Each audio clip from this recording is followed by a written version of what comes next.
season, which brings about its own set of health challenges, if we may say so. Also, what could be the easy solutions? What could be the easy full of nutrition health hacks, which could easily help us all overcome the common diseases, infections typically associated with the monsoon season. Before we really delve into the deep seated agenda of today's monthly meeting, let me quickly introduce you to World Vegan Vision in itself. It is an international organization started out of USA by Mr. H.K. Shah and Ms. Malti ma'am. They are of Indian origin, currently settled in US for the past 20, 30 years. Mr. H.K. Shah really wanted from the deepest of his heart to do something about veganizing the whole of ecosystem around the world, which is why he finally started World Vegan Vision, which essentially works on all the three pillars, which is environment, health, and animal conservation. Animal rights, in fact, is the better word. And the three pillars of veganism, which and it is only recently in the past few years that he has also opened up India for us, wherein World Vegan Vision is opening up different chapters in different cities. One of the leading chapters of World Vegan Vision currently is Mumbai. They are around for quite some time. I hear that a couple of chapters in Gujarat also do very well. In Delhi, we have started just last month. Last month, we did on the occasion of Yoga Day. And it was a good session, good content filled and informative for those who had attended it. And we are also planning on a mix of online and offline sessions for the convenience of everyone. And it is our dear President, Dr. N.K. Sharma's earnest wish to ensure that all of us remain geared up to to ensure that the candle of veganism is lit in everyone's heart, which is why it was his own earnest wish to ensure that monthly मिलते तो रहे, और अगर monthly मिलना है तो might as well jam up over some informative and over some value added content, which is why we now present Miss Seema Bali to you. Over to you, Seema. Let me also introduce you. Ma'am, you may kindly put a spotlight on Seema. Thank you, Sonal. Thank you so much. So Dr. Miss Seema, I call her doctor more out of my love for her because, I mean, yeah. So Miss Seema Wali is a holistic and lifestyle coach for the last 9 years and a vegan since a decade. She became vegan for improving her bad health conditions of gallbladder stones, borderline diabetes, migraine, obesity, cervical spondylitis, gout, carpal tunnel syndrome, severe acidity, and dandruff. All these issues were miraculously improved by turning whole food plant-based vegan. Giving up animals' flesh was a big thing for her as she was a huge meat eater. She was earlier never able to relate her health issues with her diet.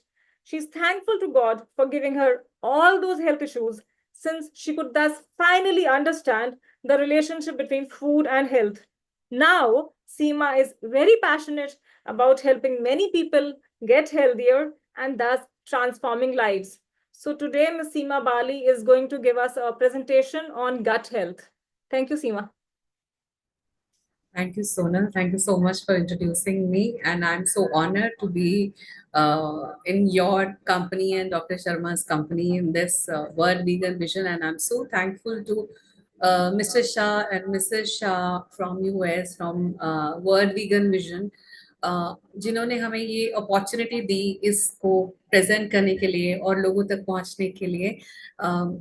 माफ कीजिएगा क्योंकि हिंदी और English दोनों हम मिलाकर बोलने वाले हैं, तो अगर थोड़ी ज्यादा इंग्लिश हो जाए तो प्लीज आप बता दीजिए कि हिंदी में हम बात करें तो ज्यादा अच्छा रहेगा। Is it like okay English और हिंदी किस लैंग्वेज में हम बात करें? Yeah, I think we can go in for a mix जिसमें आप comfortable हो, सीमा जी. Okay, all right. Okay, today we are going to talk about gut microbiome, and Fiber, dietary fiber. What is the importance of dietary fiber in your gut health? तो जैसा कि अभी monsoon का season है, सभी को अपने गट हेल्थ की बहुत चिंता है और सभी लोग चाहते हैं कि उनकी इम्यूनिटी बहुत बढ़ती रहे, बहुत ज्यादा हो ताकि वो बीमार ना पड़े। लेकिन आपने देखा होगा कि अभी जो जब भी कोई सीजन चेंज होता है या कोई भी सीजन ऐसा आता है तो हम लोग कोल्ड कफ और इस तरीके की बीमारियों के शिकार हो जाते हैं।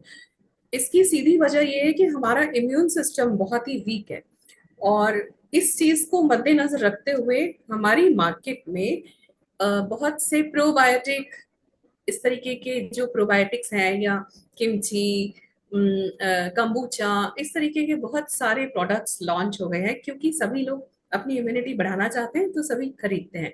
तो इसकी मार्केट बहुत ही, इट्स लाइक मशरूमिंग एवरीवेयर। तो let's talk about how your gut is directly related to a very very important nutrient which is fiber. And fibre is a nutrient जो हम मोस्टली मिस करते हैं आज के जमाने में। तो let me share my PPT with you and will talk more about it.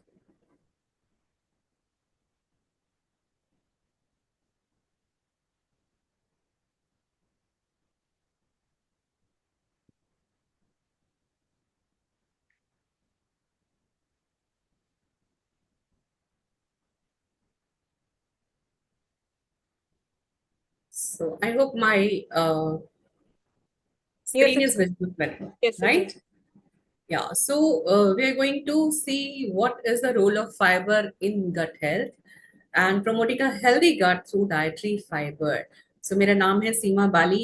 जैसे कि सोनल ने आपको मेरा इंट्रोडक्शन दे ही दिया है, I am working as a holistic health and lifestyle coach in Delhi NCR and online availability, global online availability is there. So we are so thankful to our system जिसने online हमें दिखने पे वो कर दिया है। So there is a disclaimer about this topic that the information provided here is for education purpose only and does not substitute for professional medical advice. तो सभी लोगों को जो भी ये देख रहे हैं, आपके लिए ये एक एडवाइस है कि अगर आप कभी भी अपने हेल्थ में या अपने डाइट में कुछ भी चेंजेस करते हैं तो do consult your medical advisor और योर डॉक्टर। या so there is a brief introduction. आप जैसे देख पा रहे हैं कि खाना और या सब्जियां, फ्रूट, ग्रेन्स मेरी स्क्रीन पर दिखाई दे रहे हैं, आपकी स्क्रीन पर भी दिख रहे होंगे। ये हम लोग रोज खाते हैं, पर इसमें प्रॉब्लम क्या है कि हम लोग अपनी इम्यूनिटी नहीं बढ़ा पाते हैं या हमें बाहर से प्रोबायोटिक या प्रीबायोटिक लेने पड़ते हैं। तो आपको ये जानना बहुत जरूरी है कि डाइटरी फाइबर जो है आपकी गट हेल्थ के लिए बहुत बहुत इंपॉर्टेंट है। तो गट हेल्थ की जो वेल बीइंग है उसमें क्या इशू आता है वो हम पूरी इस पीपीटी में जानेंगे, क्योंकि फाइबर का जो रोल है बहुत ही ज्यादा इंपॉर्टेंट है आपके गट में मौजूद trillions of bacteria, fungi and viruses के लिए, क्योंकि वो आपके फाइबर पर जिंदा रहते हैं। उनको न्यूट्रिशन की अगर जरूरत पड़ी तो वो फाइबर से ही लेते हैं। लेकिन आप किस चीज को न्यूट्रिशन देते हैं? आपके बैड बैक्टीरिया को, जो कि अगेन ट्रिलियन ऑफ नंबर्स में मौजूद हैं आपके इंटेस्टाइन में, और आप खिलाते हैं गुड बैक्टीरिया को जो अगेन मौजूद है आपके गट में ट्रिलियंस ऑफ नंबर्स में। So we have 70 trillion cells, but we have more than 70 trillion bacteria, viruses in our gut. So you have to feed them. So what do we feed them? So importance of dietary fiber for gut health. Dietary fibre को check करते हैं कि क्या है definition उसकी, and how fibre supports digestive health, और इसके benefits क्या है ओवरऑल हेल्थ में। सो आप लोगों से मेरी एक रिक्वेस्ट है कि if you have any question तो आप अपने क्वेश्चन एंड आंसर के लिए आप नोट करके रखिएगा आपके क्वेश्चंस, ताकि हम पीपीटी के एंड में, प्रेजेंटेशन के एंड में हम आपके क्वेश्चंस ले पाए। Okay, so what is fibre and what does it do? तो आपके खाने में फाइबर कहाँ है? अगर आप मोस्टली यंगस्टर्स की बात करें तो बहुत प्रचलित है momos, cakes, biscuits, pizzas, burgers. क्या इसमें फाइबर है? क्या आप फाइबर, जो बहुत जरूरी इंग्रेडिएंट है, वो आप खा पाते हैं? क्योंकि फाइबर जो है वो एक कार्बोहाइड्रेट है और एक प्रीबायोटिक की तरह सर्व करता है हमारी बॉडी को। गुड बैक्टीरिया के लिए फाइबर बहुत इंपॉर्टेंट है, क्योंकि हेल्दी माइक्रोबायोम यानी आपके जो गट का पूरे डाइजेस्टिव ट्रैक्ट में जो एनवायरनमेंट है, दैट इज कॉल्ड माइक्रोबायोम। और जो वहां पर आपके जो वायरसेस बैक्टीरिया जो रहते हैं वो है माइक्रोबायोटा। क्या खाते हैं आप और क्या वो उनको फीड कर पाता है? कौन से माइक्रोबायोटा को फीड करता है आपका भोजन? और फाइबर की इंपॉर्टेंस है कि ये हेल्दी बाउल मूवमेंट को बहुत सपोर्ट करता है। यानी अगर आप कॉन्स्टिपेटेड हैं तो श्योर हो जाइए कि आप फाइबर लैक कर रहे हैं, आपकी डाइट में फाइबर नहीं है, आप मिस कर रहे हैं फाइबर को। And start having your fibre in your diet. दो तरह के फाइबर पाए जाते हैं, जो कि है soluble and insoluble. Two types of fibre. Soluble fibre वो होता है जो वाटर में डिसॉल्व हो जाता है और इसका जो जेल लाइक सब्सटेंस बन जाता है, वो slow movement of food through the digestive tract, ये इसको क्रिएट करता है स्लो मूवमेंट। ये जो स्लो डाइजेशन है, ब्लड शुगर के जो स्पाइक्स होते हैं, जिनको भी डायबिटीज है, उनके लिए बहुत अच्छा है ये सॉल्यूबल फाइबर, क्योंकि ये आपके डाइजेशन को बहुत स्लो कर देता है। ब्लड प्रेशर, ब्लड कोलेस्ट्रॉल और आपके डायबिटीज जो शुगर है, शुगर लेवल को स्लो कर देता है। इसके बेस्ट फूड सोर्सेज क्या है सॉल्यूबल फाइबर के? आप देख सकते हैं लेग्यूम्स, जो हर तरह की लेग्यूम्स हैं यानी दालें। तो हम बहुत लकी हैं कि हम इंडिया में हैं और दालें हमारी डाइट का एक मेन पार्ट है हमारी डाइट का। लेकिन मोस्टली हम लोग छिलका उतरा हुआ दालें यूज करते हैं। तो बहुत बेहतर होगा अगर आप साबुत दालों का, यानी मूंग साबुत, मसूर साबुत, चने साबुत हो, आपके जो बीन्स हैं, राजमा, एक रौंगी या चावली बोलते हैं उसको, वाइट बीन्स, इसको आप जो है यूज करें। पूरी, यानी पूरी साबुत मूंग दाल, होल होल मूंग, होल मसूर, इन चीजों को आप यूज करें। इसके अलावा ओट्स, टोफू में भी फाइबर होता है, एवोकेडो, स्प्राउट्स कई तरह के होते हैं। यहाँ पर ब्रसेल स्प्राउट्स दिया गया है, मोस्टली नहीं मिलता है, लेकिन आप स्प्राउट्स को बहुत यूज कर सकते हैं। शकरकंदी यानी स्वीट पोटैटोज उसका बहुत अच्छा उदाहरण है। उसकी अंदर भी बहुत फाइबर होता है और बाहर भी बहुत एक गुड फाइबर आपको मिलता है, जो आपके प्रीबायोटिक का काम करता है। आगे हम देखेंगे किस तरीके से। Pumpkin is a very good source of fibre. And insoluble fibre यानी जो फाइबर घुलता नहीं है, जो फाइबर इंटैक्ट रहता है, वो एज अ रफेज हमारी बॉडी में जाता है, हमारे फूड में मिलता है। If we are taking a whole kind of food, यानी हम छिलके सहित अगर खाते हैं, तो उसके नीचे जो बिल्कुल छिलके, आलू का अगर आपने छिलका उतार दिया तो छिलके में ज्यादा न्यूट्रिशन है इंस्टेड ऑफ कटे हुए छिले हुए आलू में। सेब को अगर आपने छिलका उतार दिया तो छिलके में ज्यादा न्यूट्रिशन है और आपका वो रफेज की तरह काउंट होता है, जो आपके गट को, जो भी बायोटा, माइक्रोबायोटा है, उसको बहुत अच्छे से फीड करता है। गुड गुड माइक्रोबायोटा को फीड करता है और बैड को कम करता है। इसका क्या मतलब है यार? मतलब अगर हम जानना चाहें कि इसका क्या मतलब है कि गुड बैक्टीरिया को फीड करता है, जैसे ही आपका जो ये न्यूट्रिशन है, जो फाइबर है, आपके गट में जाता है और आपके गट में ट्रिलियंस ऑफ बैड बैक्टीरिया हैं, जब उन्हें उनका भोजन नहीं मिलता है जो कि फाइबर नहीं है, और गुड बैक्टीरिया को उनका भोजन मिलता है जो कि फाइबर है, तो वो बढ़ते हैं, यानी उनकी ग्रोथ होती है। अगर उनकी ग्रोथ होती है तो वो आपके गट में, यानी आपकी लार्ज इंटेस्टाइन में ज्यादा स्पेस लेते हैं। अगर आपका वो बैक्टीरिया बढ़ रहा है, गुड बैक्टीरिया बढ़ रहा है, तो वो अपनी कॉलोनी बढ़ाएगा, और अगर कॉलोनी बढ़ती है तो वो गुड बैक्टीरिया बढ़ता चला जाता है और बैड बैक्टीरिया कम होता चला जाता है, जिसकी वजह से हमारी इम्यूनिटी बढ़ने शुरू हो जाती है। तो दोनों तरह के फाइबर का हमारे माइक्रोबायोम के लिए, गट के लिए, गट की हेल्थ के लिए, ट्रिलियंस ऑफ बैक्टीरिया के लिए बहुत ज्यादा इंपॉर्टेंस है। तो इनसॉल्यूबल फाइबर किस चीज में मिलता है? इनसॉल्यूबल फाइबर सभी तरह की वेजिटेबल्स में मिलता है, सभी तरह के फ्रूट्स में जिनका छिलका ना उतारा गया हो, और आप उनको होल फॉर्म में उनको कंज्यूम करते हैं, ये फूड को एक क्रंच भी देता है। जैसे सेब में आप सॉल्यूबल एंड इनसॉल्यूबल फाइबर दोनों पा सकते हैं, पोटैटो में इनसॉल्यूबल सॉल्यूबल दोनों फाइबर पा सकते हैं। छिलके में है इनसॉल्यूबल फाइबर, और जो पल्प है अंदर का, जो गूदा है अंदर सेब में, उसमें सॉल्यूबल फाइबर पाया जाता है। तो अगर आप होल एप्पल खाते हैं, पूरा सेब होल छिलके के साथ, तो आपके गट के जो माइक्रोबायोम है, good bacteria, they are very happy, they are increasing in very good numbers, and your immunity is very strong.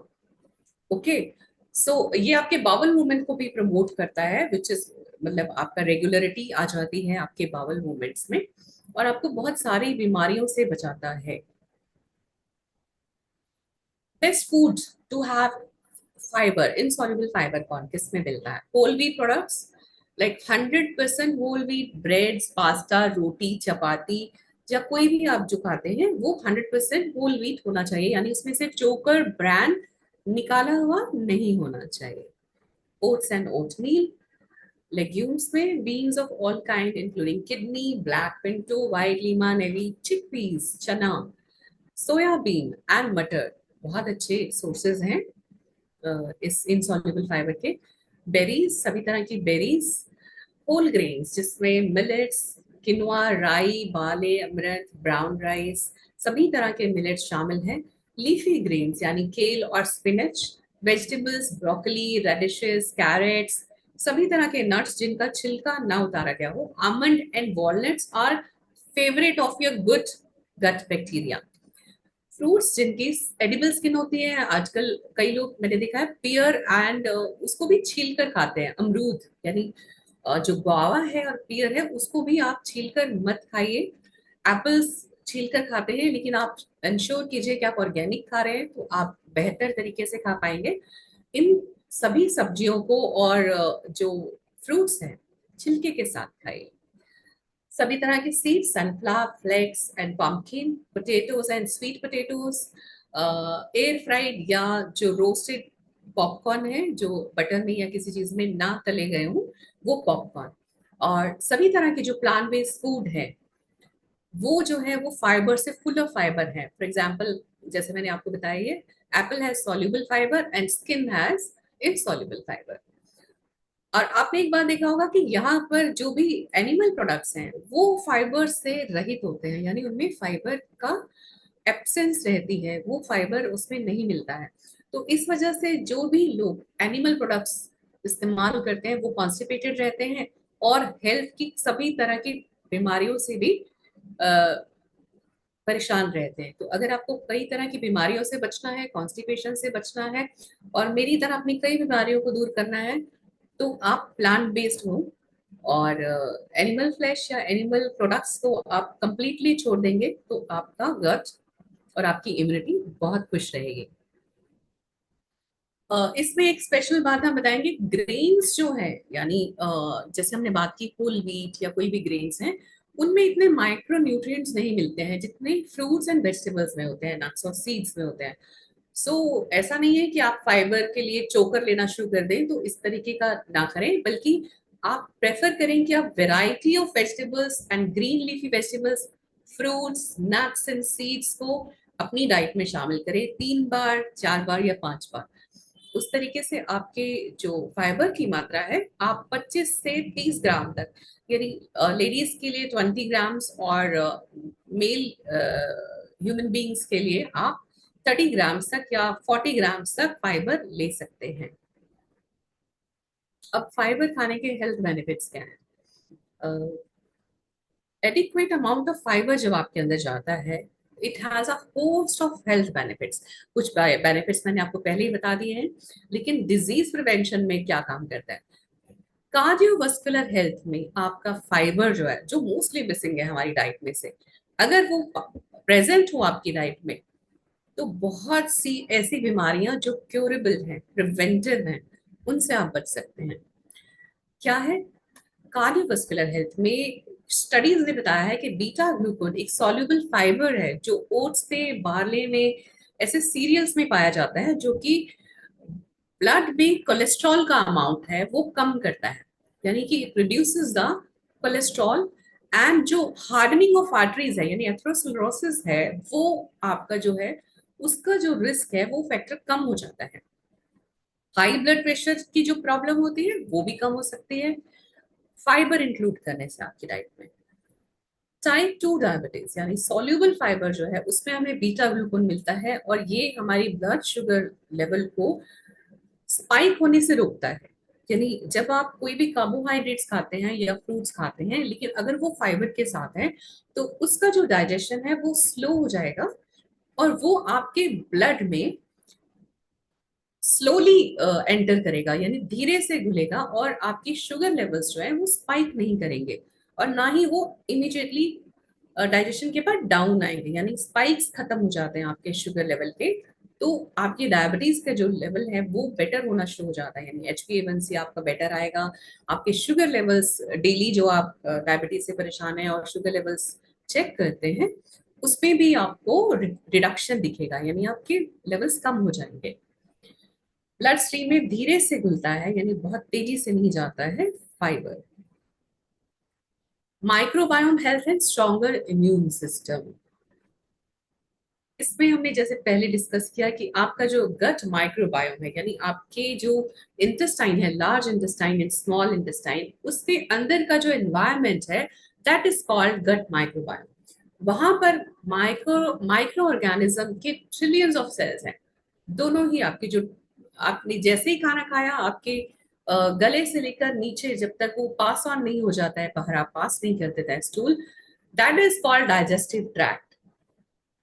और फाइबर में जो पाया जाता है वो है प्रीबायोटिक, यानी ये आपके माइक्रोबायोटा को फीड करता है, good bacteria in your large intestine, allowing it to flourish and take up more space, which strengthens our immune system in all that bacteria accumulated surface areas on the gut lining।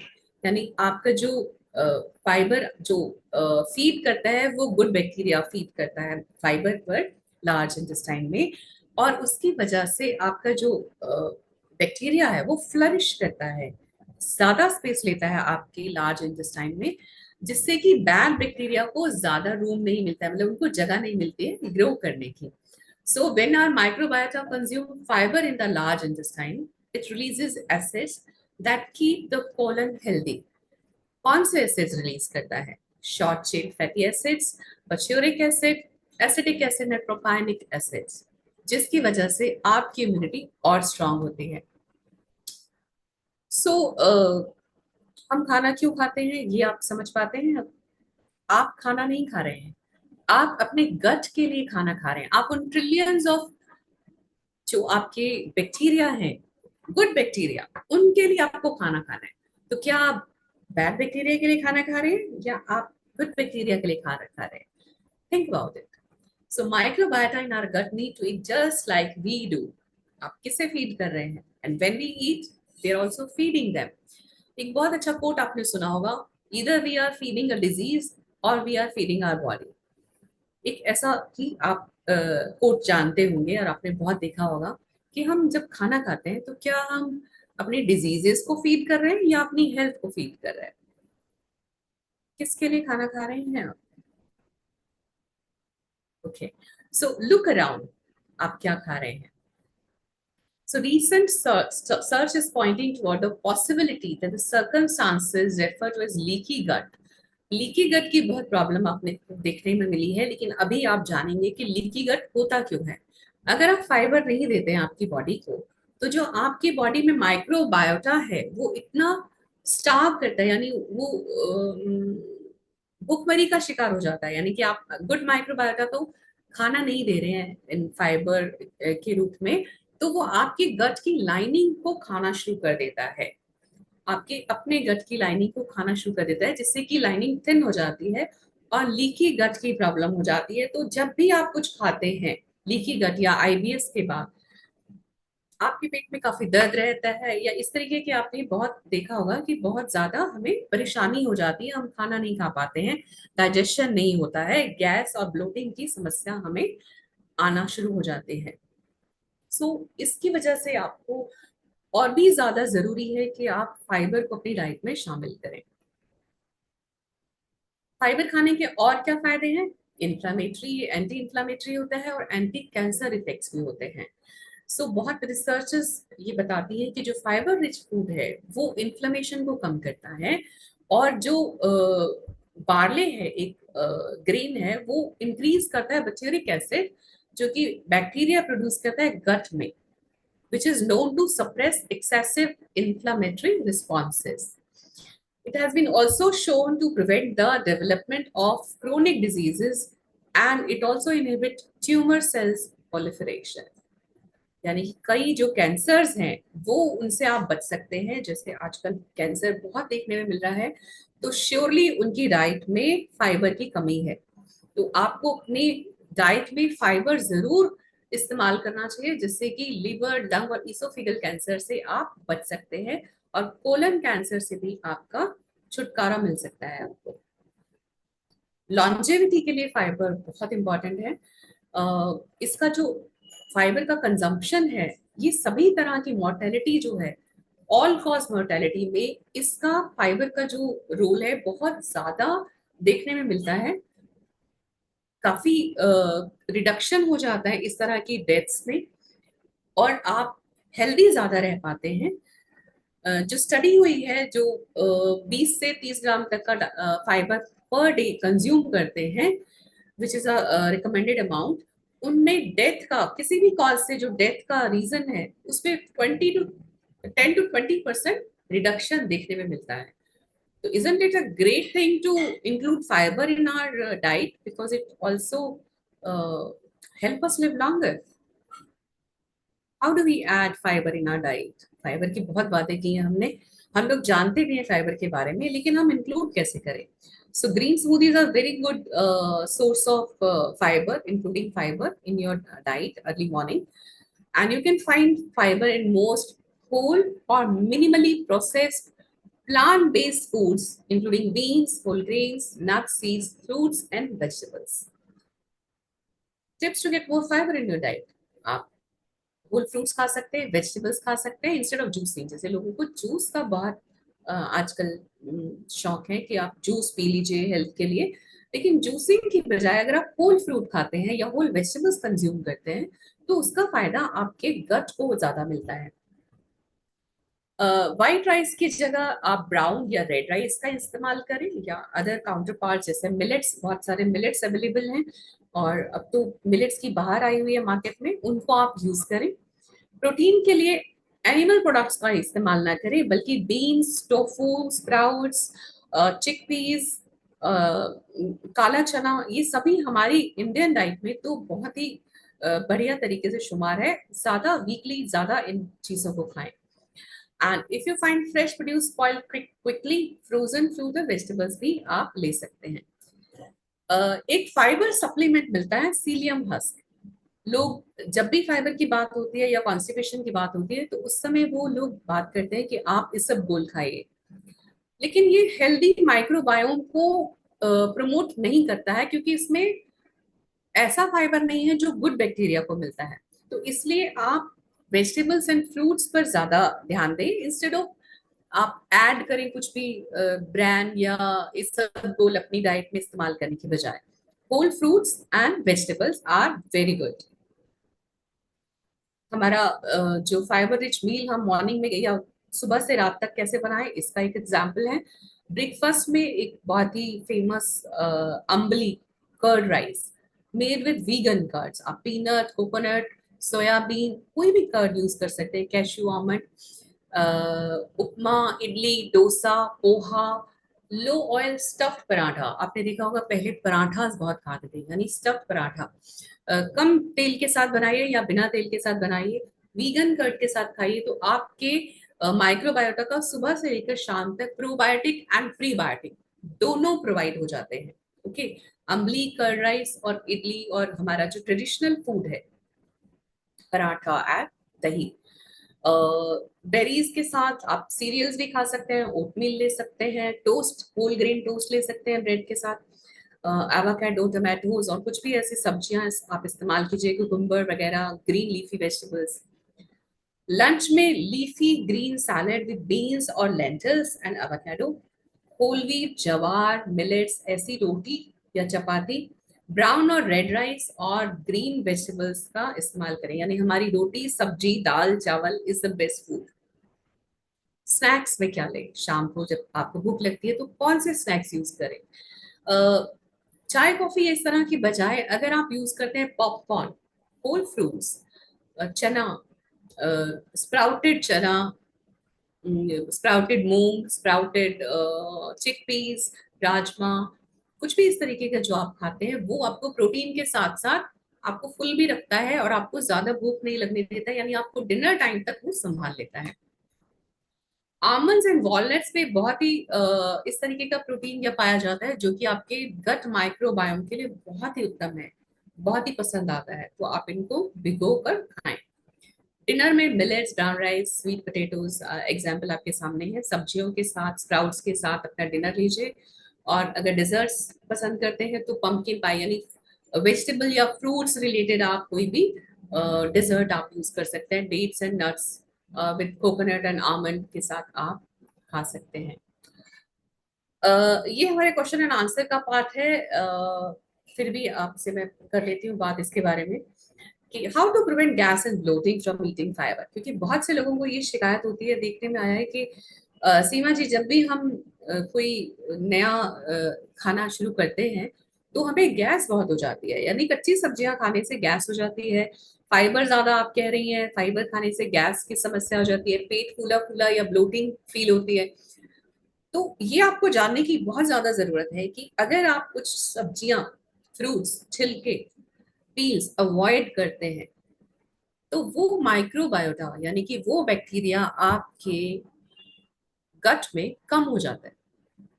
Trillions of bacteria. तो अभी तक ये research ही नहीं हुई कि कौन से bacteria को कौन सा फूड पसंद है।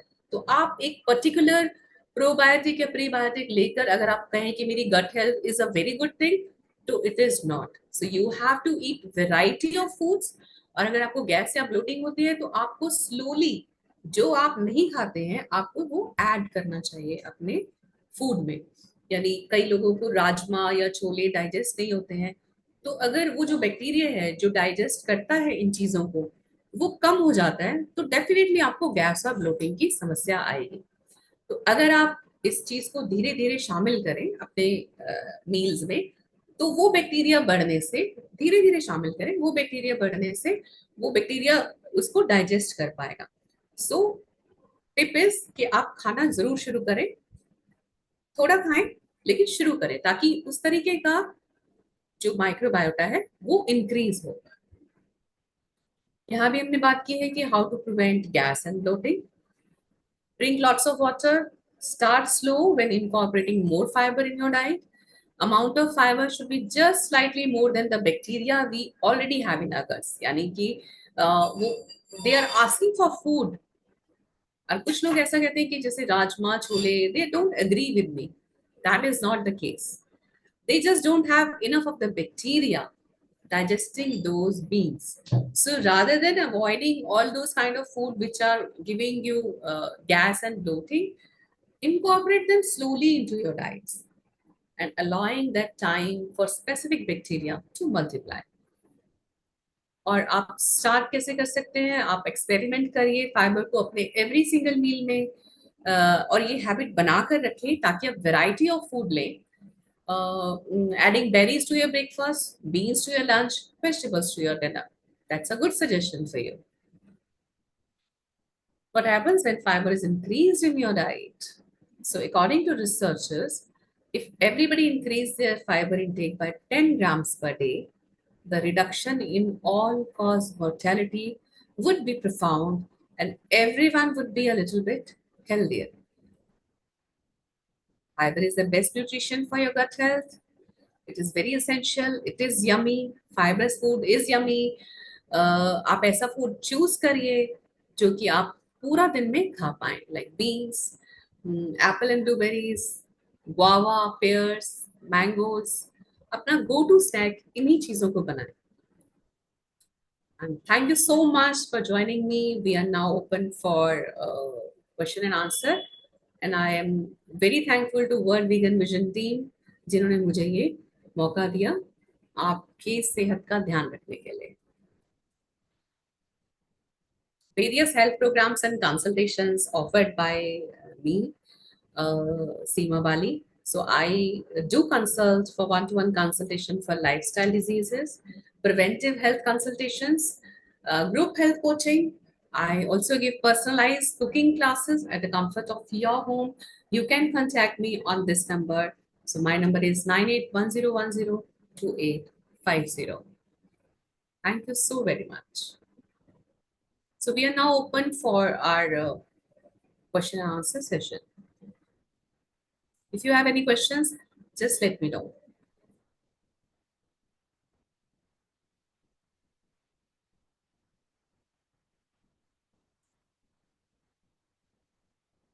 You can please raise your hand so that our co-host can spotlight you and you can ask questions, or anyone from our team can ask the question. Okay, Sanjeev, raise the hands.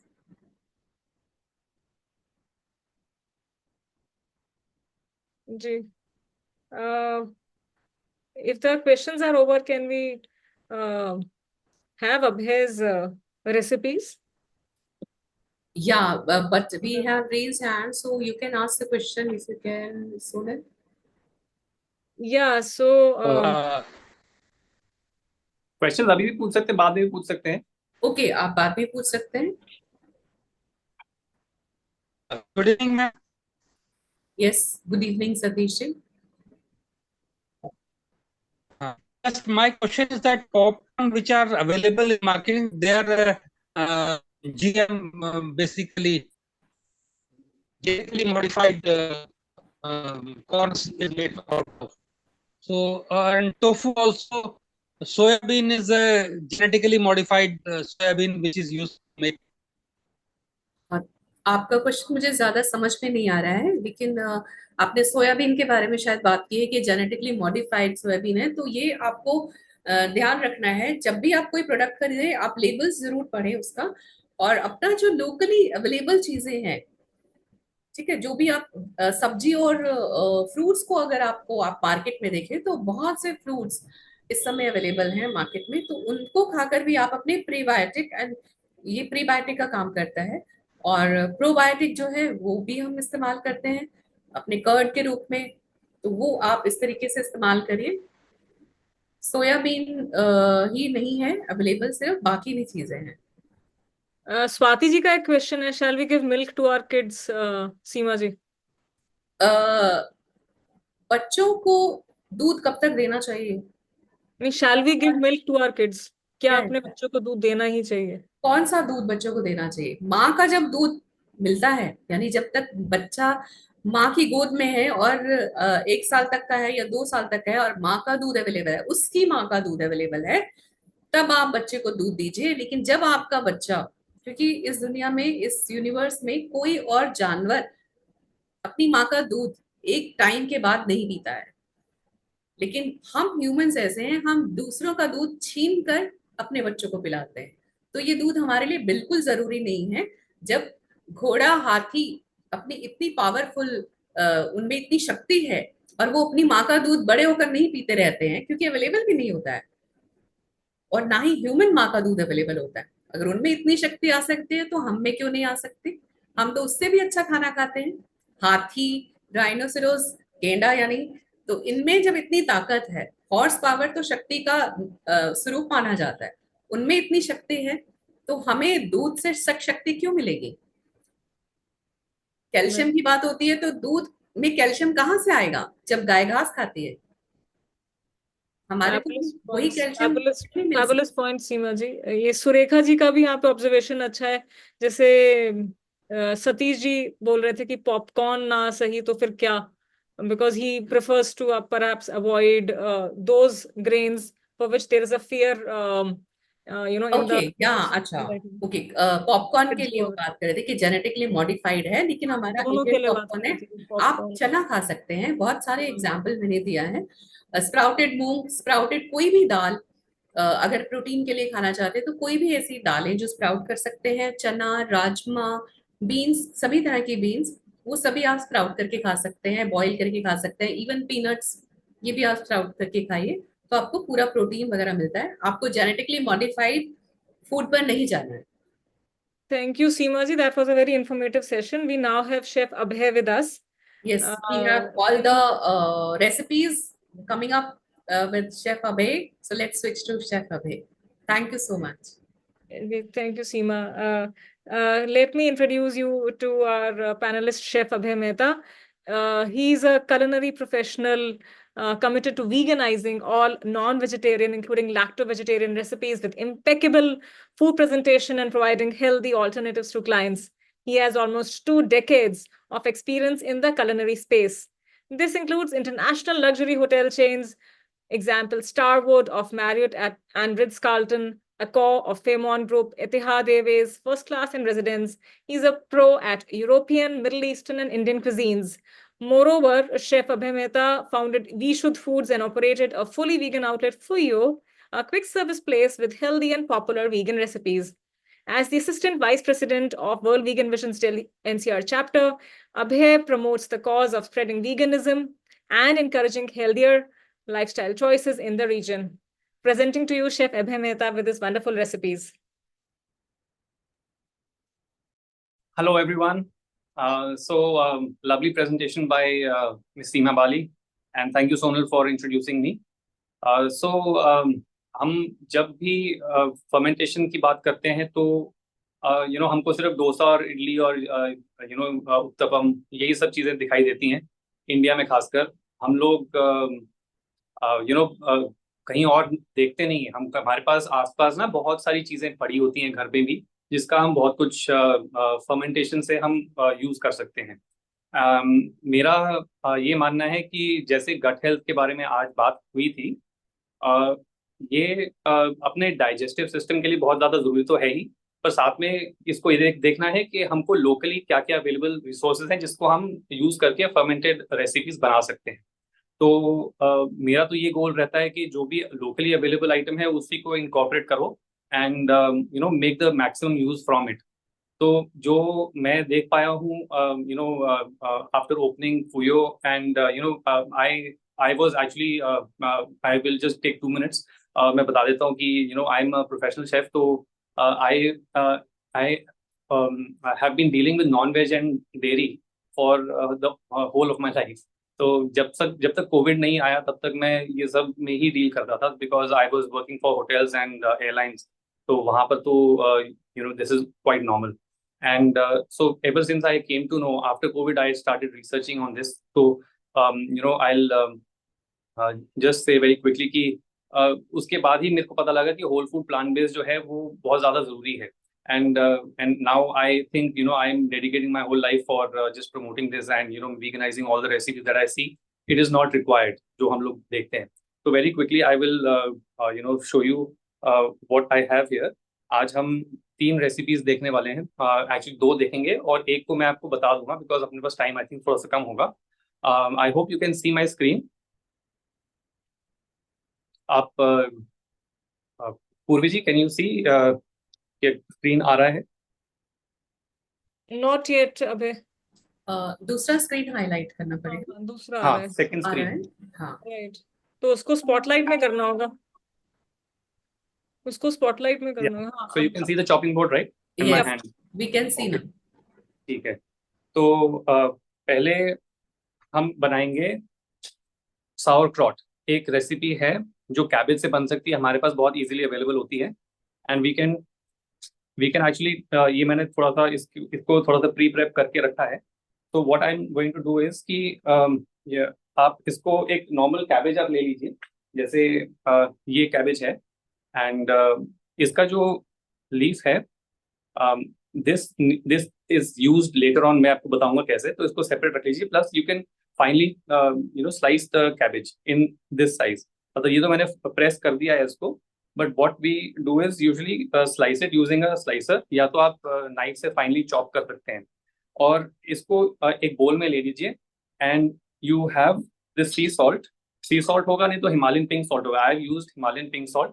तो you have इसको आप धो के अच्छे से इसके अंदर जितना साइज का आपने कैबेज लिया है उसके अकॉर्डिंगली आपको थोड़ा सा सॉल्ट लेना है and make sure the salt is non iodised and उसमें क्या होगा कि ये जो जितने भी केमिकली प्रोसेस सॉल्ट्स हैं वो हमको नहीं यूज करने, बेसिकली वही है। तो आप कुछ भी कोई भी सॉल्ट ले सकते हो जो कि केमिकली प्रोसेस नहीं है। तो अपने पास हिमालयन पिंक सॉल्ट है जो सबसे इजीली अफोर्डेबल यहीं पे इंडिया में मिल जाता है आपको। And there is also sea salt, but वो फिर आपको सोर्स करना पड़ेगा कहीं और से। And what you do is कि आपको इसके अंदर इसको मिला के रखना है, और ये जो है आप देखोगे थोड़ा सा ये as soon as you start mixing it, it will start releasing its moisture. तो इसके अंदर जो भी मॉइस्चर है वो निकलने के बाद आपको इसको प्रेस करते रहना है ऐसे ऐसे। And what happens is eventually this releases moisture in such a quantity कि ये खुद ही सबमर्ज हो जाएगा अपने मॉइस्चर में। तो वो उसके लिए आपको थोड़ा सा टाइम चाहिए and you have to keep on pressing. तो आप ऐसे स्पून से ले सकते हैं या तो आप एक ऐसी चीज ले सकते हैं जिससे आप प्रेस कर सकते हैं ऐसे ऐसे करके। And you can, so what I suggest is कि आप जो इंग्रेडिएंट यूज कर रहे हो सबसे पहले उसको आप सिर्फ सॉल्ट में ही मिक्स कीजिए, नॉट एनी फ्लेवरिंग एजेंट। तो जैसे कि कोई स्पाइस हो गया वो इनिशियली मत डालो, वो आप बाद में डालो। तो उसमें क्या है कि as soon as the moisture comes तो वो फिर ज़्यादा अच्छे से वो मिक्स होएगा एंड फ्यूज हो जाएगा बीच में। तो इसको हमने क्या करना है, जब ये काफ़ी ज़्यादा आपको 10-15 मिनट के अंदर आपको लग जाएगा कि मॉइस्चर काफ़ी आ गया है इसके अंदर, and then you have to transfer it to a bottle. Glass bottle हो तो ज़्यादा अच्छा है, प्लास्टिक तो अवॉइड करो। And so I will take such a jar, ऐसे करके ग्लास जार्स आपको मिलते हैं, तो you can find them in the market. तो ये क्या करते हैं कि दिस इज अ रिएक्शन जो कि आप इसको जब स्टोर करेंगे तो रूम टेम्परेचर पे आपको रखना पड़ेगा। एंड व्हाट हैपेंस इज कि इसमें फर्मेंटेशन शुरू हो जाएगी। So when the fermentation begins तो वो होता क्या है कि वो एनारोबिक रिएक्शन है and it does not require oxygen. तो उसमें it has to be completely shut. तो व्हाट हैपेंस इज कि आपका जो रिएक्शन होगा उसमें कार्बन डाइऑक्साइड रिलीज होगा एंड फर्मेंटेशन में वो हेल्प करता है उसको। तो उसके बाद में what you will find is that you have pressure built inside the bottle. तो आपको क्या करना है, या तो आप दो चीजें कर सकते हो, इसको या तो क्लॉथ से आप कवर कर दो या तो आप इसको ऐसे ढक दो और डेली इसको एक एक करके, जैसे अपने अभी इसको रखा तो कल आप आओ और कल आप इसको थोड़ा सा ऐसे खोल दो और फिर से आप इसको थोड़ा सा प्रेस करके अंदर से इसको ढक दो ऐसे वापस। तो आपको ऐसे हफ्ता करते करते आपको लग जाएगा। But before you do that, आपको ये जो मैंने आपको बताया था ना, इसका जो लीफ है, वी हैव समथिंग कि इसके वेट जो इतना रखना चाहिए इसके ऊपर ताकि ये अपने the moisture has to be to actually submerge the cabbage inside. तो आप इसको ऐसे इसको दबा सकते हो आराम से, इसको ऐसे आप रख दो। And what also you can do is कि आप ऐसे एक जार लेके या फिर कुछ हाइट के हिसाब से आप इसको अंदर इसके प्लेस कर दो ऐसे। तो आप इसको दबा सकते हो आराम से and then you shut it. तो वो क्या है कि उसका अपना ही वेट जो है वो हाइट के हिसाब से ना it will keep pressing it constantly. तो उसमें इतनी मेहनत करने की जरूरत नहीं है। तो what you will find is कि आफ्टर सम टाइम ये पूरा का पूरा पानी से भर जाएगा। आपको इसमें और कोई मॉइस्चर डालना नहीं है, इसका खुद का ही मॉइस्चर काफी होगा। तो यू विल फाइंड कि ये थोड़ा सा मॉइस्चर उतना ऊपर तक आ जाएगा। And till that time you have to let it be in the room temperature. कहीं पर भी इसको आप ऐसी जगह पे छोड़ दीजिए जहाँ पर टेम्परेचर कम से कम at least it is above 20-22 degrees. तो वो मिनिमम इतना है, मतलब एसी के अंदर आप रख दोगे तो वो फिर नहीं उतना होगा।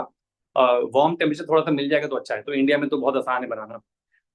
तो ये हो गई हमारी साउरक्रॉट की रेसिपी। एंड इसके अंदर एक्चुअली आप बाद में जो मैं स्पाइसेस आपको बता रहा था वो भी डाल सकते हो। There are lot of different varieties of sauerkraut that we find. आप खुद भी बना सकते हो घर में। जो जो कॉमन इसमें इंग्रेडिएंट्स हो सकते हैं वो आप दूसरे टाइप की कैबेज यूज कर सकते हो। आप इसके अंदर कैरेट काट के डाल सकते हो। फिर आप इसके अंदर थोड़ा सा कोई और सब्जी डाल सकते हो। Maybe you can put onion also in it to take a different flavour to it. Or you can put garlic also to enhance the flavor, depending on what your preference is. So you can play around with the flavors a lot. So तो ये sauerkraut की recipe है। The second one we are going to move on to is the beetroot kvass. तो ये मैंने पहले से ही, इसमें थोड़ा सा बीटरूट मैंने काट दिए हैं, आपको दिख रहा होगा, ये ऐसा मैंने बॉटल लिया है। तो इसमें क्या है कि what we do is beetroot लेके अब इसके अंदर आपको, अब जैसे ये है, you peel the beetroot, and जब बीटरूट आप पील करोगे तो इसको आप ऐसे करके स्लाइस कर लो। You can take any knife, बड़ा नाइफ हो गया तो, और यू कैन स्लाइस। थोड़ा सा अनइवन भी हो जाता है तो कोई उतना प्रॉब्लम नहीं है, because it is anyway going to be used in salad later on. तो आप ऐसे काट के इसको इसके अंदर ही try to make it equal size, क्योंकि फिर बाद में आपको उतना सॉफ्टनेस जो है इसकी वो आपको बराबर मिलेगी। तो ये जो है आपको बीटरूट का जो कॉस है, this is a eastern European recipe, और ये इंडिया में आपको बीटरूट क्योंकि आसानी से मिल जाता है तो ये बहुत आराम से बन सकता है। और आप इसका फिर इंडियन जो लोकल फेवरेट है वो तो कांजी है ही, उसके अंदर आप आराम से बाकी सब चीज़ें भी डाल सकते हो, आप राई डालते हो उसके अंदर, वैसे भी इसके अंदर भी आप फ्लेवर डाल सकते हो, बट मैं रिकमेंड वही करूँगा कि फ्लेवर आप बाद में डालो। पहले आप इसको सिर्फ सॉल्ट और जो उसके साथ जो ब्राइन बनाते हैं, जो ब्राइन बनाने के बाद आप उसमें डाल सकते हो। So what we have is कि आपने ये डाल दिया इसके अंदर। Now what we will do is we will add इसका जो पानी है। नाउ द थिंग इज कि इसमें आपको जितना क्वांटिटी आपने बीटरूट लिया है उसमें आपको पानी में सबमर्ज करना है, वाटर एंड सॉल्ट सोल्यूशन। तो that is we call it brine. And what happens is कि जितना अमाउंट आप पानी ले रहे हो तो उसको आप वे कर लो, एंड उसके हिसाब से आप टेबल स्पून के हिसाब से डालो। So according to the weight आपको 2 से 3% मैं रिकमेंड करूंगा, इतना ही डालना है, ज़्यादा नहीं। 2 to 3% of the total weight of the water. तो उसमें आपको एक इक्वलेंट अमाउंट का एक फर्मेंटेशन के लिए सोल्यूशन बन जाएगा। तो what we will do is we will put इसके अंदर, मैं पहले से कुछ तो डाला नहीं है, but I will put about a table spoon. ये जो है ये 1 टेबल स्पून में सॉल्ट यहाँ पर डालूंगा, एक दूसरे बॉटल में इसको मिक्स कर दूंगा पहले, और फिर इसके बाद इसके अंदर डालूंगा। तो I will mix this.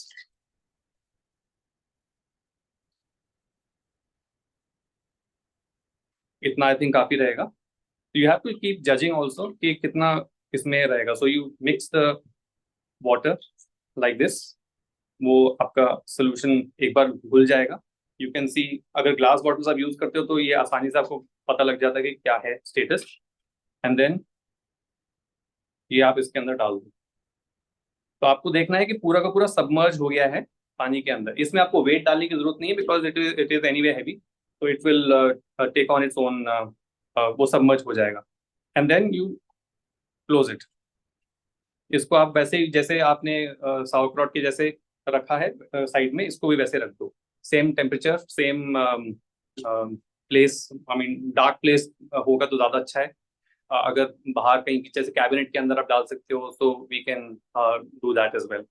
And बाकी आप जो सब्जियां हैं जो हमारे पास इजीली अवेलेबल हैं, I will show you that one by one, जो आप क्या क्या यूज कर सकते हो। जैसे मिक्स्ड वेजिटेबल्स का आप फर्मेंटेड मिक्स्ड वेजिटेबल्स बना सकते हो, इंडियन वेजिटेबल्स डाल सकते हो, आप यूरोपियन वेजिटेबल्स डाल सकते हो। You will have this, can use these carrots, you can use. अच्छा, एक इंटरेस्टिंग वेजिटेबल जो है वो हम यूज नहीं करते हैं, बहुत रेयरली यूज करते हैं, वो है ये कुंदरू। दिस इज द आईवी गोड, और ये भी हम फर्मेंट करके इसमें वेजिटेबल्स में डाल सकते हैं। We can use these onions, pickled onions को हम वैसे भी खाते ही हैं। और what we can further do is we can use kheera, normal अपना जो इंडियन देसी खीरा है, आप बाहर का भी ले सकते हो। Hybrid, you have the capsicum, you have pimentos also, जो रेड एंड येलो पेपर्स होती हैं। Then we can flavour this with peppercorn, we can flavor this with cloves, then we can also flavor this with coriander, and इसके बाद आप इसमें bay leaf डाल सकते हो। एंड अच्छा, bay leaf से मुझे याद आया that what we think is कि जो फर्मेंटेड ब्राइन जो सोल्यूशन जो हमने बनाया फर्मेंटेशन के लिए, उसमें आपको एक ऐसा सोल्यूशन चाहिए जो फर्मेंटेशन को हेल्प करे. So for that I think जो वाटर जो है जो आप यूज करोगे, that you will use it spring water अगर हो सके तो ज्यादा अच्छा है. अगर आप टैप वाटर यूज करते हो तो उसमें जो पीछे से जो आप फिल्टर करोगे, अगर आरओ का पानी यूज करते हो तो उसमें मिनरलाइज कर दो उसको. एंड उसमें क्लोरीन ना हो, बस ये आपको देखना है कि वो क्लोरीनेटेड पानी ज्यादा ना हो. जैसे म्यूनिसिपैलिटी जो वाटर सप्लाई आती है तो वो क्लोरीन डालते हैं उसके अंदर, that will not enhance the fermentation, it will inhibit the fermentation. तो ये एक हमको देखना है कि उसमें ज्यादा क्लोरीनेटेड पानी ना हो. Then we can also use rosemary as the flavour. ये बाहर के जो हर्ब्स हैं, आपका थाइम भी हो गया उसके अंदर. Then we have sage, we have lot of other herbs. India में बहुत सारे ऐसे भी हैं वेजिटेबल्स जैसे मिलते हैं आपको, सेलरी, वो भी आप डाल सकते हो उसके अंदर फ्लेवर करने के लिए. वो वेजिटेबल भी आपकी फर्मेंटेड अच्छी तरह बन जाएगी and then accordingly it will have flavour also. Then अच्छा, एक चीज और है कि इसमें आपका जो you know to start the मतलब जो ट्रेडिशनल जो क्वास बनती है एंड जो साउरक्रॉट बनती है, उसको फर्मेंटेशन इनहांस करने के लिए ना लोग वे प्रोटीन डालते हैं. जैसे वो दही का जो पानी बच जाता है डेयरी में, जो कर्ड का जो वे होता है ना लिक्विड, वो भी डालते हैं. तो अगर उसको डालेंगे तो आपकी फर्मेंटेशन तो बढ़ जाएगी, बट सिंस हमको वीगन तरीके से सब कुछ बनाना है, we will avoid that and we will इधर use something like bay leaf, या फिर हम उसको टी बैग डाल सकते हैं एक कोल्ड वाटर में. उसको मतलब चाय बना के उबाल के नहीं डालना है. We have to have a simple tea bag, उसमें टैनिन्स रहते हैं. So the tannins will enhance the fermentation. वो एक ऐसा आइटम है, इवन बे लीफ में जो पाए जाते हैं, ऑल दीज ड्राई हर्ब्स, उसमें आपको टैनिन कंटेंट मिलेगा. तो you can use either of these for making fermented recipes. And बाकी आप ये देख सकते हो, जैसे मैंने चाय बोला, आप हिबिस्कस ट्राई कर सकते हो, हिबिस्कस टी है. Then you have jasmine tea, you can put these, तो आपको फ्लेवर भी मिलेगा आपको उसके अंदर. You will get the nice fermentation also. And just make sure that आपकी एक बार फर्मेंटेशन चालू हो जाती है, then you keep looking at it, और उसको हर रोज आपको उसका जो उसका कवर है वो आप उसको एक बार खोल सकते हैं. जैसे इसको आपने एक बार ऐसे खोल दिया, एक बार इसमें आपको आवाज आएगी, पॉपिंग साउंड आपको मिलेगा, क्योंकि गैस ने एस्केप करना होता है, it will have some pressure.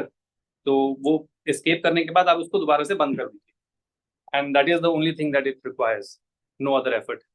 तो बाकी सब्जियां जो हैं, I mean all these precaution that you take is कि आप उसको साफ सुथरा बनाइए, बिकॉज वो फर्मेंटेशन में आपको अच्छे बैक्टीरिया भी चाहिए, साथ में घटिया बैक्टीरिया नहीं चाहिए. एंड आपको इसमें डाइट में इंक्लूड कीजिए. साइड में जैसे पिकल्स हो गए. देन यू हैव इंडिया में तो बहुत सारी रेसिपीज एनीवे बाय डिफॉल्ट वो फर्मेंटेशन जो है वो प्रोसेस उनको करना ही पड़ता है. जैसे हमको ढोकला बनाना है तो उसके लिए भी है. देन वी हैव भटूरा, उसके अंदर भी आपको मिलेगा. But all these are breads. तो अगर आपको वेजिटेबल्स में चाहिए तो उसमें आप ऐसे तरीके से बना सकते हो, साइड में आप पिकल्स बना सकते हो. यू हैव जो आपका बीटरूट बच जाता है, you can use this for salads. तो और इसको एक और चीज है कि when you make the beetroot kvass, तो उसमें आपको once you make it for the first time, तो आपको उसके बाद उसको रीयूज कर सकते हो. उसको स्ट्रेन करके you can refill the beetroot with water. तो उसमें क्या है कि जो प्रोबायोटिक बैक्टीरिया जो ऑलरेडी बन चुका है वो दोबारा से फर्मेंटेशन में अच्छा हेल्प करेगा एंड दोबारा से वो बन जाएगी. And this I think will be better कि आप उसी चीज को रीयूज कर सकते हो. एंड यू कैन यूज जैसे आपने छोटा सा जो मॉइस्चर जो उसका ब्राइन है वो क्वार्टर ऑफ अ कप और maybe half a cup, you can pour it back with the new water. जब आप उसको रिफिल करोगे तो उसमें वो दोबारा से फर्मेंटेशन स्टार्ट हो जाएगा, because that will act as a starter now. तो आपको आई होप और रेसिपीज के लिए Google is always there and I am also always there. तो you can always contact me if you have any doubts. मेरे WhatsApp जो है वो अवेलेबल रहेगा. And all the very best and thank you so much to everyone and for listening. Thank you. The only drawback of online meeting, we cannot enjoy your yum recipes in action. नहीं, वो हो जाएगा जल्दी. I will come to your house. No, please, let's have this in real in the August edition. Yes, yes. Presenting to Come. all of us, Dr. N.K. Sharma, the illuminary figure of Delhi NCR, and in fact, the whole of India right now with us. Dr. N.K. Sharma is a world-renowned naturopath, a nutritionist, and energy healer. He's the founder chairman of world's largest institute, Reiki Healing Foundation, having trained 1 million students in energy healing. He is the first to start vegan raw food movement in India. His whole family are free from all diseases, medicines, and even vaccinations.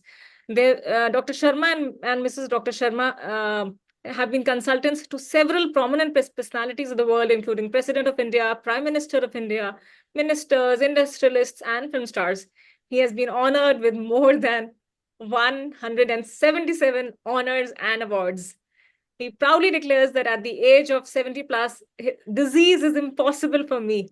He has treated more than 18,000 cancer cases naturally through vegan diet and has cured thousands of degenerative diseases successfully in his 40 years of practice. Welcoming Dr. N.K. Sharma, who will be sharing his wisdom on veganism for kids. Thank you, Dr. Sharma. Okay, thank you very much, Sonal, अभय और सीमा जी. आप सब लोगों को सुन के बहुत अच्छा लग रहा है. सीमा जी ने बहुत अच्छे माइक्रोबायोम के बारे में जो इंफॉर्मेशन दी है वो बहुत ज़रूरी है, क्योंकि हमारा जो गट्स हैं जिसमें सारे हमारे जो बैक्टीरियाज होते हैं उसका ब्रेन के साथ बहुत बड़ा रिलेशन है, हमारे मूड के साथ बड़ा रिलेशन है, हमारे डिसीजन मेकिंग में, हमारे इंट्यूशन में.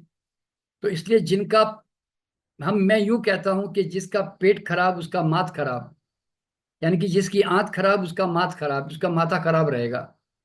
तो इसीलिए पेट खराब होना क्यों चाहिए मुझे ये समझ में नहीं आता. ठीक है, आदमी है, अनजाने में गलतियां कर जाता है. तो कई बार मुझे अंदर से आवाज़ आती है कि भगवान अगर मुझे पूछे कि बेटा तुझे क्या चाहिए, तो मैं बोलूँगा यार जंगली बना दो वापस हमें. इसका कारण बता रहा हूँ कि भूख लगेगी तो खाना ढूंढेंगे, और नहीं तो बैठे रहेंगे आराम से घर में कहीं पर भी. पहले आदमी ऐसे ही करता था, जब तक भूख नहीं लगती थी खाना खोजता ही नहीं था, जैसे सारे पानी पक्षी और प्राणी सब खोजते हैं. तो आज मुसीबत क्या हो गई है कि हमारे आंतों में जो गलत बैक्टीरिया जो पहुंच जाते हैं या काम करने शुरू हो जाते हैं, उसका सिंपल सा रीज़न यही है कि हम लोग बहुत ज़्यादा साइकोलॉजिकल और टाइमली ईटर बन गए हैं, और बॉडी में अनवांटेडली बिना किसी डिमांड के या बहुत कम डिमांड के हम उसको डाल देते हैं. बस मेरा तो ऐसा मानना है कि जिस दिन आदमी एक रियल हंगर से खाना सीख जाएगा, उस दिन शायद उसके ये जो माइक्रो बायोम की जो प्रॉब्लम उसके पेट में जो होती है वो मतलब इम्पॉसिबल हो जाएगी. क्योंकि जब दूसरे प्राणियों के पेट में ऐसी प्रॉब्लम होती नहीं है, तो ये हमारे पेट में क्यों हो जाती है भाई. तो हम उसको बचा सकते हैं, मतलब थोड़ी सी अवेयरनेस के साथ में. चलिए, अब बच्चों के बारे में मैं बस ज़्यादा बताना नहीं चाहूँगा, क्योंकि आप सब लोग हमारे शायद वीडियो सुनते भी होंगे, जो लोग ज्वाइन किए हुए हैं ऑलमोस्ट कई लोग जानते भी होंगे. देखिए, सबसे पहली बात हमें क्या समझनी है कि बचपन से बच्चों के क्या कहते हैं कि डाइजेशन को खराब करने में माँ बाप का बहुत बड़ा रोल होता है, और माँ बाप की समझ ही उनको इस तरह के प्रॉब्लम में डालती है. अब और ये इग्नोरेंस भी कह सकता हूँ वैसे गाँवों में भी और शहरों में भी, कि जब हमें नेचर माँ का दूध देती है तो हमें माँ के दूध के अलावा कुछ लेना ही नहीं चाहिए. तो अब लोग ये कहते हैं कि साहब आजकल अब दूध नहीं आ रहा है. तो मैं कहता हूँ भाई, इतने हजारों प्राणियों को इतना दूध आता है तो तुम्हें क्यों नहीं आता भाई. अरे गाय तुम अपने बच्चे से 4 गुना ज्यादा दूध देती है. तो मेरा ऐसा मानना है कि ईश्वर ने हर प्राणी को 4 गुना ज्यादा दूध देने की सुविधा करके रखी हुई है. तो उनको इसका इस्तेमाल करना चाहिए, और उसको इस्तेमाल करने के कोई स्पेशल कोई काम भी करना नहीं है. अपना नॉर्मल भूख से खाना है, सिंपल खाना, अपना होलसम खाना खाना है, पर एक्सरसाइज करना है, काम काज करते रहना है, या थोड़ा टेंशन फ्री रहना है। इतनी छोटी सी तो बात है। तो उसके लिए क्या इतने बड़े बड़े कोई ग्रंथ नहीं पढ़ने तुमको, कोई बड़े बड़े डॉक्टरों के पीछे नहीं भागना है कि कैसे जिया जाए करके। तो इस तरह से अगर हम माँ का दूध बच्चों को दें, जो कि 2 साल तक माँ का दूध आता ही है, 2 साल से ज्यादा भी आता है। जैसे मेरे परिवार में मैं तो ऐसा सुनता हूँ कि मैंने 3 साल दूध पिया, मैंने 4 साल दूध पिया, तो पता नहीं। अब और देखिए, मैं गुजरात में रहा हुआ हूँ, वहां पर जहाँ मेरा हॉस्पिटल था, तो वहां पर गुजराती जो महिलाएं थी, उनको मैंने अनुभव किया कि उनको 2 साल तक उनको दूध माएं पिलाती थी। जनरली वो खुद भी कहती थी कि अभी तो 2 साल तक तो पिलाएंगे ना। मतलब वो कॉमन बात थी वहां पे, ऐसे डायलॉग बोलना कि भैया हम बच्चों को 2 साल तो पिलाएंगे ना, दांत आएंगे तो बाद में छुड़ा देंगे। ये इस तरह की बातें मैं सुनता था वहां पर। तो मैंने देखा यार, इसका मतलब है कहीं ना कहीं तो कॉमन सेंस चल ही रही है वास्तव में। और हमारे शास्त्रों में अन्नप्राशन विधि है कि आप जब तक दांत नहीं आते ना, उसको अन्न नहीं देना चाहिए। तो हम लोग क्या करते हैं कि 6 महीने, 3 4 6 महीने हुए नहीं, हम सबसे पहले तो उसके अंदर सोचते हैं एक्स्ट्रा प्रोटीन, एक्स्ट्रा फैट, ये बॉडी में जानी चाहिए जी। डॉक्टर भी बोलता है अब बच्चे को देखो जी, दूध कम आ रहा है आपका, या थोड़ा कम पड़ रहा है, आप थोड़ा बाहर का दूध लाओ जी, यानी तो फोर्टिफाइड मिल्क दो जी, यानी तो कोई टीन्ड कैंड जो भी आजकल नेरेलैक सेरेलैक जो आ रहे हैं वो दे दो जी इसको। तो सवाल यहाँ पे क्या होता है कि कोई फैक्ट्री मेड कोई अगर मिल्क बन गया है, तो वो नेचर को कैसे compete करेगा भाई। वो वो तो कॉन्कोक्शन है केमिकल का एक प्रकार से, जो सबको मिलाकर अपने आप से एक नया प्रोडक्ट बनाने की कोशिश कर रहे हैं। तो आपको ये सोचना है कि गॉड मेड खाऊं कि मैन मेड खाऊं वास्तव में। तो इस तरह से वो वहां से प्रॉब्लम शुरुआत हो जाती है सबसे पहले तो। और दूसरी प्रॉब्लम कहाँ से शुरू होती है, जैसे ही आपने बच्चों को गाय भैंस का या किसी भी दूध देना शुरू किया। अभी जैसे किसी महिला ने प्रश्न भी किया था, सुलेखा जी शायद नाम थी, कि बच्चों को दूध देना चाहिए नहीं देना चाहिए। आप जाके है ना गाय के बछड़े को एक क्वेश्चन करो कि देख भाई, अब अब तू बड़ा होते जा रहा है, तू है ना बड़ा होकर भी माँ का दूध जरूर पी लिया कर तू। तो जब आप कॉमन सेंस से अच्छी तरह जानते हैं कि भाई गाय का बछड़ा महीना 2 महीना होते ही माँ का दूध छोड़ देता है, फिर जिंदगी भर पलट के देखता भी नहीं। अगर तुम उसके सामने भी जाकर रख दो ना, ले पी ले पी ले पी ले, तो भाग जाएगा लेकिन पिएगा नहीं। और ये डॉक्यूमेंटेड मेरी मेरी किताब में डाला हुआ है कि अगर गाय का बछड़ा 6 महीने अगर सिर्फ गाय का ही दूध पीता रहे, तो उसके मरने की पॉसिबिलिटी है। फिर क्यों? उसकी बॉडी को फाइबर चाहिए, सॉलिड फूड चाहिए, दूसरे टाइप के मिनरल चाहिए, विटामिन चाहिए, वो तो अब दूध में नहीं मिलने वाले। तो सवाल क्या होता है, किसी भी प्राणी का दूध बचपन के बाद जरूरत ही नहीं है, हम क्यों बच्चों को देते हैं? तो और अगर दोगे, आपने अगर बाहर का दूध दे दिया या आपने गाय भैंस का दूध दे दिया, तो suffering is a definite, suffering होना बिल्कुल डेफिनेट है। क्यों? वो जो दूध है जिसमें 56 काइंड्स ऑफ हार्मोन्स है, और जिसके अंदर बलगम बनाने की समस्या है, केसिन उसका प्रोटीन जो है बहुत हाई है। आप जानते हैं माँ का दूध 1.4% प्रोटीन होता है। और जैसे जैसे, अच्छा और मजेदार बात क्या है, जैसे जैसे 6 महीने 8 महीने गुजर जाते ना, माँ का दूध का प्रोटीन कम होता जाता है। ये कितनी अद्भुत बात है, जरा सोचिए। जहां माँ का प्रोटीन कम होता जा रहा है, तो वहां पे प्रोटीन जो है, जो गाय के दूध में 3.5 से ज्यादा % से प्रोटीन होता है, आप और बढ़ा देते हो, यानी कि 3 4 गुना उसको ज्यादा प्रोटीन देने लग जाते हो बच्चों को। तो उसकी किडनी पे कितना बड़ा असर पड़ता है, आप जरा सोचिए। तो वो जो दूध है वो कोई मामूली काम नहीं करता, वो बलगम बनाएगा, एलर्जी एलर्जी पैदा करेगा, गैस गैस तो बनाएगा ही, क्योंकि उसके अंदर जो कैसीन प्रोटीन है ना, वो गाय के बछड़े के 4 पेट पचा सकते हैं, हमारा पेट नहीं पचा सकता वो कैसीन प्रोटीन जो होता है। तो इसीलिए वो जो दूध होता है जब हम बच्चों को पिलाते हैं, तो फिर धीरे धीरे हमारा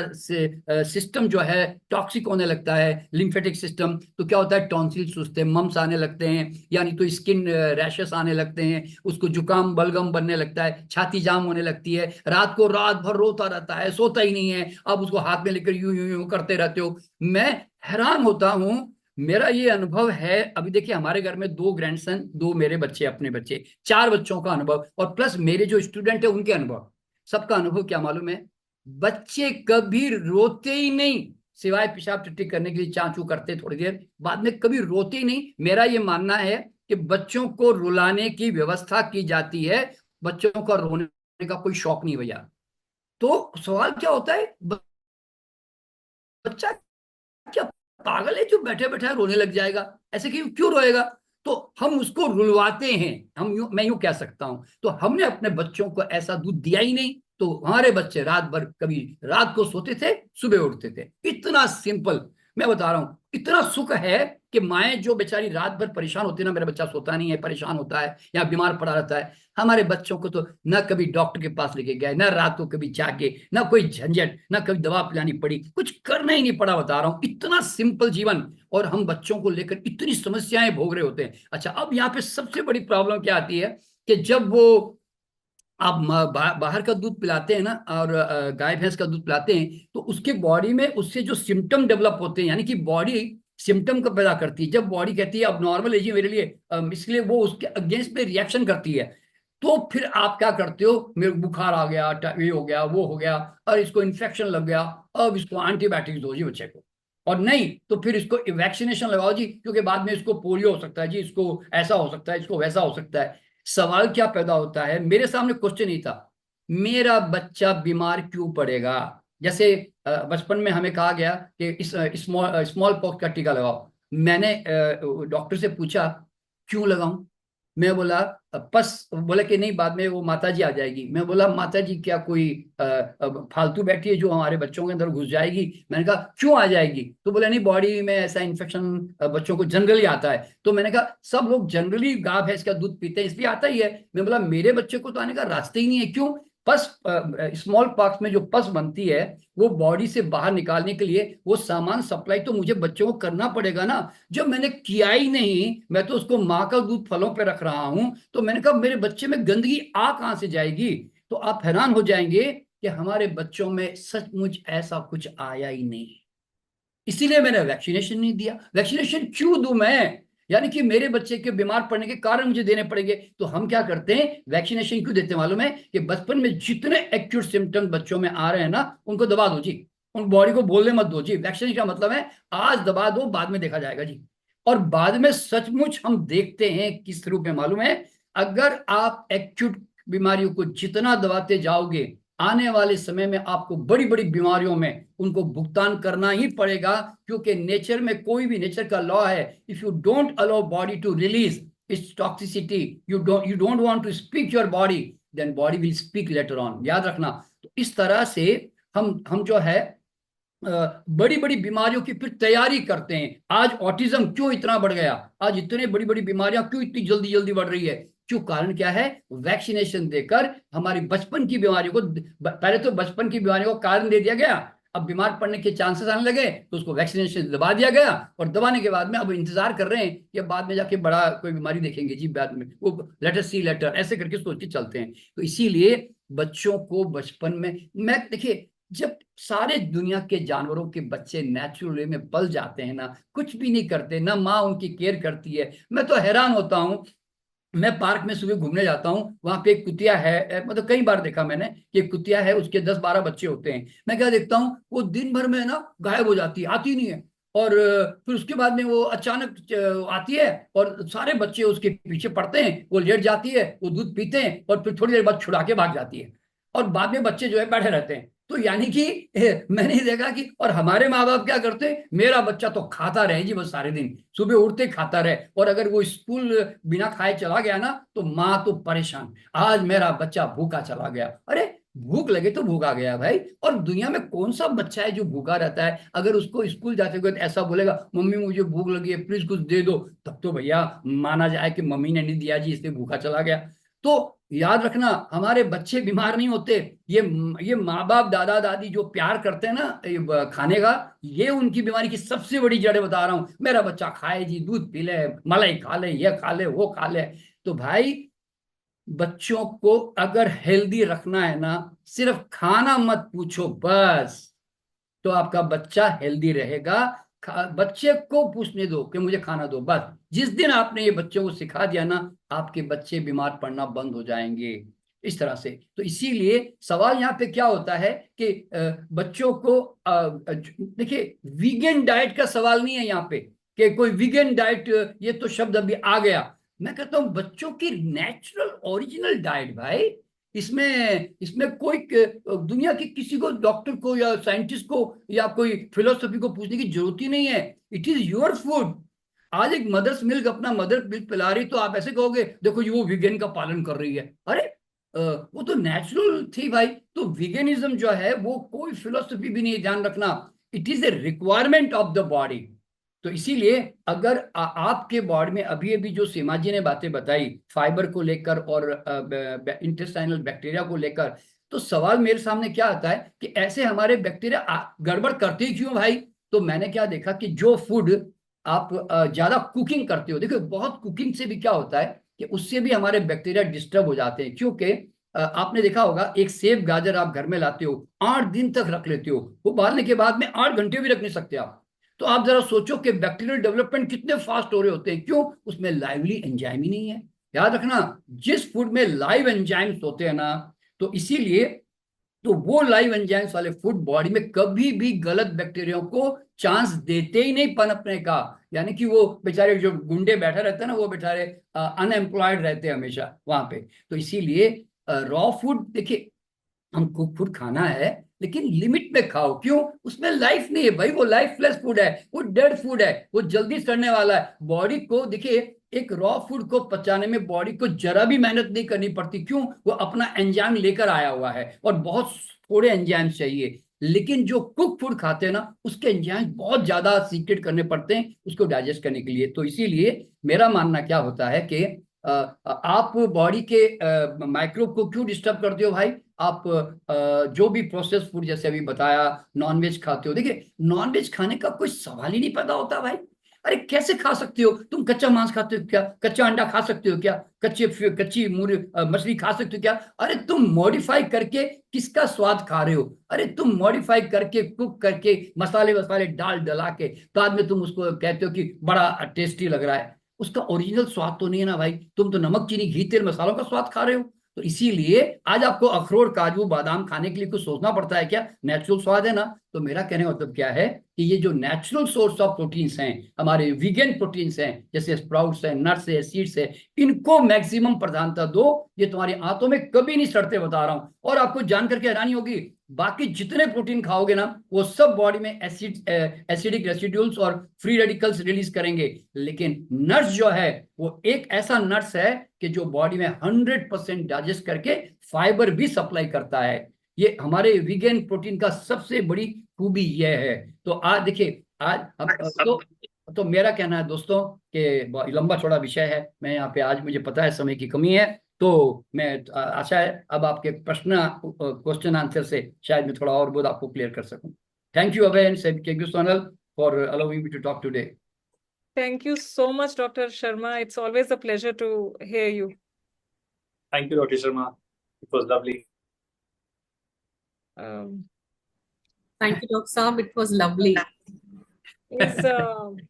Just a second. And I hope Surekha got the answer that kids should drink the milk or not. देखिए, जब आप किसी चीज को खुद जीते हैं ना, तो फिर आप उसको छाती ठोक के बोल सकते हैं। मैं बता रहा हूं, you live your self first. Yes. हाँ जी, बताइए। अबे आपका तो रेसिपी का एक अलग से प्रोग्राम ही पूरा रखना पड़ेगा, ऐसा लगता है। जी सर, रखिए रखिए, नो इश्यूज। मतलब मैं तो चाहूंगा कि ऐसा एक रेसिपी का एक प्रोग्राम रखें जिसमें काफी अलग अलग चीजें दिखाई जाए। सही बात है। और उस दिन जो भी आते हैं वही खा के जाए उस दिन। बिल्कुल बिल्कुल। तो लाइव शो एक करना पड़ेगा, तो रखते हैं जल्दी, सितंबर या अक्टूबर, व्हेनेवर इट इज फीजिबल। अभी अगला तो जन्माष्टमी आने वाला है और अपना इंडिपेंडेंस डे भी है। तो अगला यही हमारा तो फोकस रहेगा कि independence from disease and independence from non-veg and dairy. तो यही अगले महीने हम करेंगे। अभी रिसेंट हमने यही सोचा है। तो हो सकता है कि इसी बार ही प्लान कर सकते हैं। Let's see. आज हम सब एकत्रित हुए हैं दिल्ली चैप्टर, जो कि वर्ल्ड वीगन विजन का एक चैप्टर है। उसको एक एक सब लोगों को साथ में चलते हुए चलते रहने की आगे एक मुहिम में। और इसके अंतर्गत हम में से बहुत सारे लोगों का ये बहुत मानना है कि बिकॉज हर पक्षी, हर पशु में वही लाइफ है, वही जान है, और वही एक कह लीजिए एक सोल है, जो कि हम ह्यूमन बीइंग्स में है। और ह्यूमन बीइंग्स और बाकी non human animals equally important हैं। और इस वजह से स्पीशीज़म को डायरेक्टली एड्रेस करते हुए काफ़ी सारे वीगन एक्टिविस्ट हमारे ही दिल्ली एनसीआर के शहर के काफ़ी एक्टिवली जुड़े हुए हैं इस मुहिम में। कुछ लोग अकेले, कुछ लोग एक किसी ग्रुप के साथ, पर डेफिनेटली एक जज्बा इन सब में है। और इसी जज्बे को आगे बढ़ाते हुए हमने भी एक world vegan vision Delhi NCR chapter with kind support of the headquarters of world vegan vision USA एक छोटा सा एक मुहिम की हमने भी एक कोशिश करी है। I'm not being allowed to share. Purvi ji, if I can be allowed to share my screen. पूर्वी जी, इनको शेयर स्क्रीन का वो जरा अलाउ कर दीजिएगा प्लीज। जी अब है शायद जी।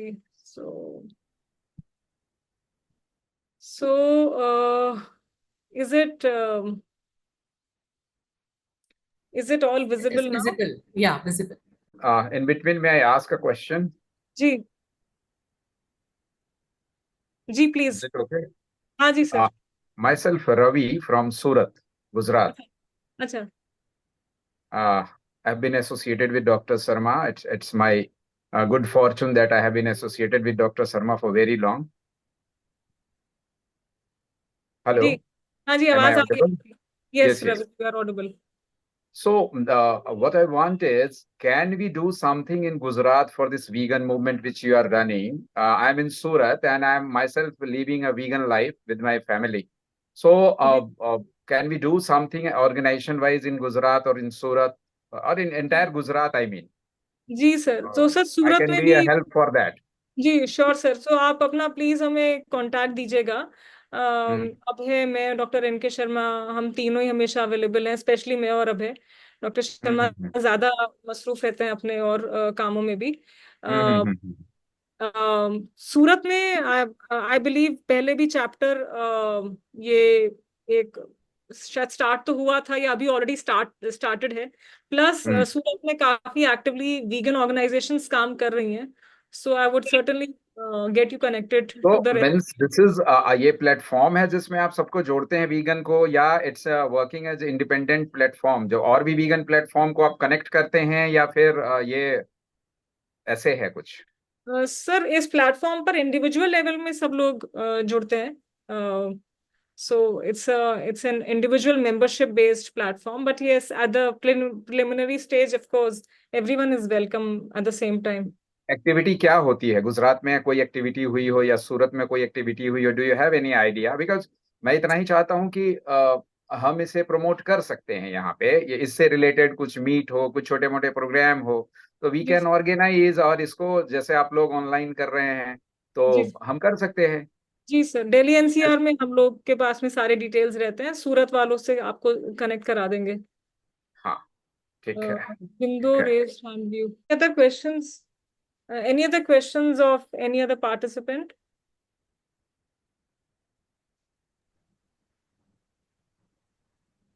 चैट में कुछ क्वेश्चंस हैं, like sauerkraut gets fungus, why?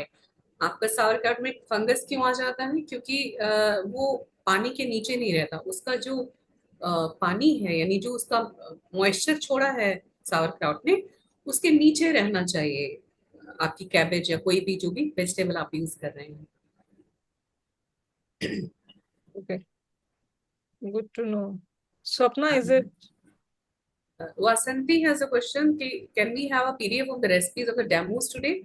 So if we are making a WhatsApp group of the participants, definitely Abhay can share the PDF. Yeah, that will be brilliant. Abhay, Chef Abhay, there's a question for you. Chef Abhay is a busy after how many days of fermentation should we consume kvass and how long can we consume the prepared kvass. तो it will never expire. ये इसका ना flavour change होता रहेगा and it will become more mature over time. तो इसमें आप ना इसकी जब ये जैसे दही होती है ना, दही आप अगर इसके बारे में जानते हैं तो दही कभी एक्सपायर नहीं होती, वो बस खट्टी होती जाती है. It has buildup of bacteria and good bacteria. तो वो उसका थोड़ा थोड़ा करके यूज करके उससे नई दही स्टार्टर के रूप में बना सकते हैं, स्टार्टर से. तो वैसे ही इसमें भी होता है. तो आप इसको कंज्यूम करते रह सकते हैं, बट फर्स्ट अगर आप पहली बार बना रहे हो तो हफ्ता इसको दीजिए कम से कम. इंडिया में आपको हो सकता है कि मौसम के हिसाब से टेम्परेचर अगर रूम में कम है, आई मीन थोड़ा ज्यादा है यूरोपियन क्लाइमेट के कंपैरिजन में, तो हो सकता है फर्मेंटेशन थोड़ी जल्दी हो जाए. तो आपको बस यही करना है कि उसको जो उसका जो लिड है वो आप उसको डेली खोल के बंद कर दीजिए, ताकि उसकी जो कार्बन डाइऑक्साइड जो फॉर्मेशन है वो रिलीज हो जाए. That's it. और आप उसको जब पानी ड्रेन करेंगे तो उसको आप दोबारा से जब आप फिल अप करेंगे पानी से, तो you can use it once again, और फिर वो जल्दी बन जाएगी क्योंकि वो ऑलरेडी फर्मेंटेड हो चुकी है and it has more bacteria now. तो ऐसे ही करके आप उसको चला सकते हैं. आप उसको आई थिंक कोई ऐसा इसमें पॉइंट नहीं है कि जो सजेस्ट करे वो एक्सपायर हो जाएगी. वो एक्सपायर तब होगी जब आप उसको फिल अप नहीं कर पाओगे ऊपर तक. अगर वो पानी के लेवल से ऊपर निकल गया beetroot and it is exposed, तो वो फिर खराब हो जाएगा, उसका फ्लेवर चेंज हो जाएगा, वो खराब हो जाएगा, बैड बैक्टीरिया आ जाएगा उसमें. तो वो नहीं चाहिए. हमको पानी के अंदर उसको डुबो के रखना है and then we have to consume. तो you can consume it as long as you want. आप उसको कंटिन्यूसली एक्सटेंड कर सकते हो उसी चीज को. यहाँ मैं ऐड करना चाहूंगी कि जब आपको उसके ऊपर फंगस दिखाई दे तब वो थोड़ा सा खराब होना शुरू हो जाता है, तो आप तब देख सकते हैं कि उसका टेस्ट भी खराब हो गया, तब आप उसे डिस्कार्ड करते हैं. या दैट इज ट्रू. और दूसरी बात, बैक्टीरिया के बारे में एक और बात बता सकते हैं कि आपके घर में बैक्टीरिया मौजूद होते हैं. अगर आपका कॉन्स्टेंटली खराब हो रहा है, कोई भी अचार या फर्मेंटेड वेजिटेबल्स या आपके सावर क्राउट्स वगैरह जो अगर खराब हो रहे हैं, तो आपके घर में उस तरीके का बैक्टीरिया मौजूद है. तो आपको वैरायटी ऑफ फूड या ऐसे फर्मेंटेशन करने पड़ेंगे ताकि वो आपका जो बैक्टीरिया है आपके किचन में या जहां भी आप उसको रख रहे हैं वहां का बैक्टीरिया इम्प्रूव हो जाए. So use variety of vegetables and fruits in your diet. That would be good. Right. And she is asking कि डाइल्यूशन रेशियो क्या रहेगा इसमें. तो ये this all depends on you, how you want to how you prefer it. अगर strong चाहिए तो आप उसको ऐसे ही पी सकते हो. जैसे अगर आप इट्स इज लाइक मैं नॉर्मली बोलता इसके बारे में नहीं, लाइक जैसे लिकर अगर होता है, जैसे कॉर्डियल होता है, उसमें आप उसको डायरेक्टली भी आप कंज्यूम कर सकते हो, वो थोड़ा सा स्ट्रॉन्ग रहेगा. और उसको डाइल्यूट कर दो, जैसे आप किसी बेवरेज को डाइल्यूट करते हो, you can consume it like. तो उसमें आप अपने हिसाब से स्वीटनेस भी बढ़ा सकते हो and you can drink it just like that also.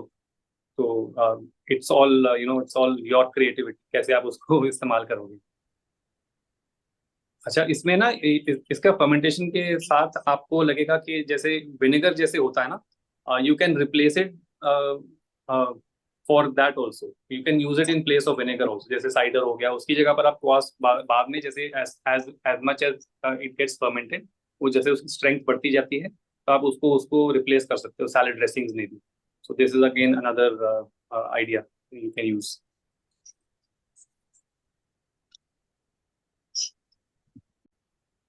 एक सवाल आया है मधु मैम का, वो डॉक्टर शर्मा के लिए, आई थिंक वो डाइट का है, रिगार्डिंग बच्चों को क्या देना चाहिए बचपन में. हाँ जी, हाँ जी. देखिए, बच्चों को कुछ देना नहीं चाहिए. पहली बात तो माँ को ऐसी लाइफस्टाइल जीनी चाहिए कि जो नॉर्मली हमारा दूध जो आना चाहिए वो आता ही है, वो आता भी है. तो आप आराम से 1.5-2 साल तक अपना दूध पिलाइए, और जितना ज्यादा आप इस ब्रेस्ट को सक करता है बच्चा, उतना ज्यादा मेमोरी ग्लैंड्स एक्टिवेट होकर ज्यादा दूध प्रोड्यूस करती है. और आप अगर नॉर्मल रिलैक्सेशन में एक्सरसाइज करती, खाना खाती थोड़ा बहुत, तो उससे अच्छा नेचुरल फूड होता है खाने में, तो अच्छा दूध आता है. जैसे हम क्या कहते हैं, गाय को दूध पिलाना, गाय के लिए अच्छी घास खिलाओ जी, इसको अच्छा चारा दो जी, आप खुद ही कहते हो, तो आप अपने आप को अच्छा घास चारा दो ना. तो इस तरह से आपका दूध आता रहेगा, और फिर 6-7 महीने के बाद में उनको थोड़े थोड़े जूसेस जो है आप शुरू कर सकती हैं। और जब उनको 2-4 दांत आने लगे तभी थोड़े पल्पी फ्रूट जो होते हैं, वो पल्पी फ्रूट जो है उनको धीरे धीरे देना शुरू करें। और फिर 2 साल के बाद जब थोड़े दांत अच्छी मात्रा में आ जाते हैं, तब तक उनको नट मिल्क भी नहीं देना चाहिए, बता रहा हूँ, क्योंकि मैंने नट मिल्क देकर बहुत बड़ा नुकसान मेरे बच्चों को किया। क्योंकि मैं कॉन्सेप्ट में आकर मैंने बच्चों को है ना तिल का दूध, बादाम का दूध देना शुरू किया, and he has to face से बहुत जबरदस्त डायरिया उसको फेस करना पड़ा उसके चक्कर में। तो इसीलिए 2 साल तक जब तक दांत नहीं आते, जो चबाने लायक चीज नहीं है ना, उसको ग्राइंडर में दांत यूज करके कभी दूध नहीं बनाना चाहिए। तो इसीलिए बच्चों को माँ का दूध, फल दीजिए, जूस दीजिए, और उसके बाद में धीरे धीरे आप उनको बॉइल्ड सब्जियां, मगर कुक फूड देना ही है तो फिर धीरे धीरे ग्रेन्स में जो है, जैसे उबले हुए आलू से शुरुआत कीजिए, शकरकंद से शुरुआत कीजिए, ऐसे जो थोड़े सॉफ्ट होते हैं, और थोड़ा फल वगैरह देना शुरू कीजिए, बॉइल्ड सब्जी शुरू कीजिए। बाद में धीरे धीरे थोड़े और अच्छे दांत आ जाए, क्योंकि दांत आने से पहले अगर आपने अनाज दे दिया तो जाके पेट में सड़ेगा ही, क्योंकि दांत नहीं का मतलब था अभी डाइजेस्टिव मैकेनिज्म तैयार नहीं है, और आपने कॉन्सेप्ट बनाकर दे दिया कि मेरे बच्चे को तो अनाज थोड़ा दलिया खिचड़ी मैं देता ही हूँ, रोटी तो खिलाता ही हूँ, या बच्चा मांगता भी है या मैं उसको ब्रेड बिस्किट खिला दूं, तो फिर आपको बहुत सारे प्रॉब्लम सफर करने पड़ेंगे। इसीलिए 2 साल के बाद उसको अन्न दीजिए, और उसको दलिया खिचड़ी देकर जो है धीरे धीरे खाने पे ले आइए। बस ये सिंपल सी बात है। Thank you, Dr. Venkat Sharma. So now we have the last segment of today's edition, which is awards to the leading activists of our Delhi NCR city. The awards are being given by World Vegan Vision, Delhi NCR. So we are conferring awards to the leading vegan activists in the fields of street activism and community animals care today.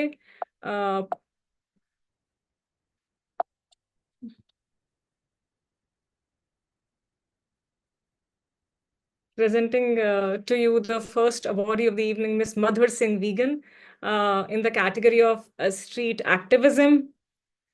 So Madhur Singh Vegan became a vegan around. So vegan is a surname of sorts. She has herself willingly chosen for her, her own individualistic style of vegan activism. I would say she is based out of Noida and has been a vegan since the times of the pandemic, I'm told. So here it's actually her DP. So she's a walking, talking, living example of vegan activism. उनके DP में भी reflect होता है हर एक वो ethic, हर एक वो value जहाँ से हम प्रचार कर सकते हैं इस concept का that animal milk is for those particular animals. For us, for human beings, only our mother's milk is the only milk option. Here we have Madhur ji in this picture. Is this picture visible to all? Hello, is this? हाँ, yes, we Yeah. can see. It's visible. तो ये मधुर जी typically इस तरह का एक ये ना posters अपने सामने और पीछे में एक उसका पूरा एक पहनकर ऑलमोस्ट इधर उधर क्राउडेड एरियाज में जाकर और इस तरह से प्रचार करती हैं।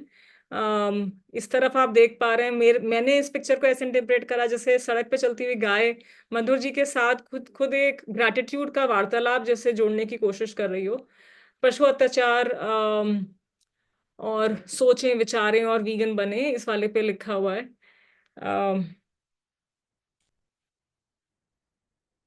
So then we have with us Miss Pinky Sharma, the Community Animals Care awardee this time. So Miss Pinky Sharma ji has been actively looking after over 200 to 250 dogs on a daily basis, their day-to-day diet. She prefers to give them as much of a vegan diet as possible. ये left पर पिंकी जी का DP है।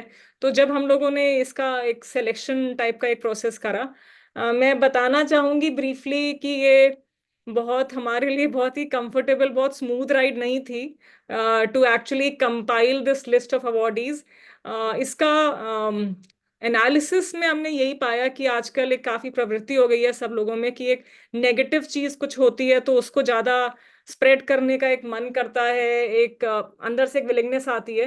But जहाँ पर positive काम हो रहा होता है, चाहे वो और लोग पॉजिटिव काम कर रहे हो, चाहे वो खुद पॉजिटिव काम कर रहे हो, वो उसको हम स्वाभाविकता में लेते हुए आगे बढ़ते चले जाना चाहते हैं, अपने डे टू डे लाइफ को कंफर्ट जोन से निकले, ना निकलते हुए। और यही वो वजह थी कि इस बार हमें, हालांकि मैं काफी कॉन्फिडेंट हूँ, डॉक्टर एनके शर्मा बहुत कॉन्फिडेंट है, अभय काफी कॉन्फिडेंट है इस चीज को लेके कि दिल्ली एनसीआर में काफी अच्छे वीगन एक्टिविस्ट्स हैं। बट ज्यादा लोग इस बार इसलिए नहीं जुड़ पाए नॉमिनेशंस में, बिकॉज जब नॉमिनेशंस ही नहीं आएंगे तो फिर बात आगे कैसे बढ़ी जाएगी। But yes, we were still able to highlight, two main people in this domain who are taking every possible step in their means and beyond their means, beyond their capacity, to make Delhi NCR much more vegan friendly. This is Pinky Sharma ji, and let me now um, uh, quickly request Madhur, the spotlight to be on Madhur ji.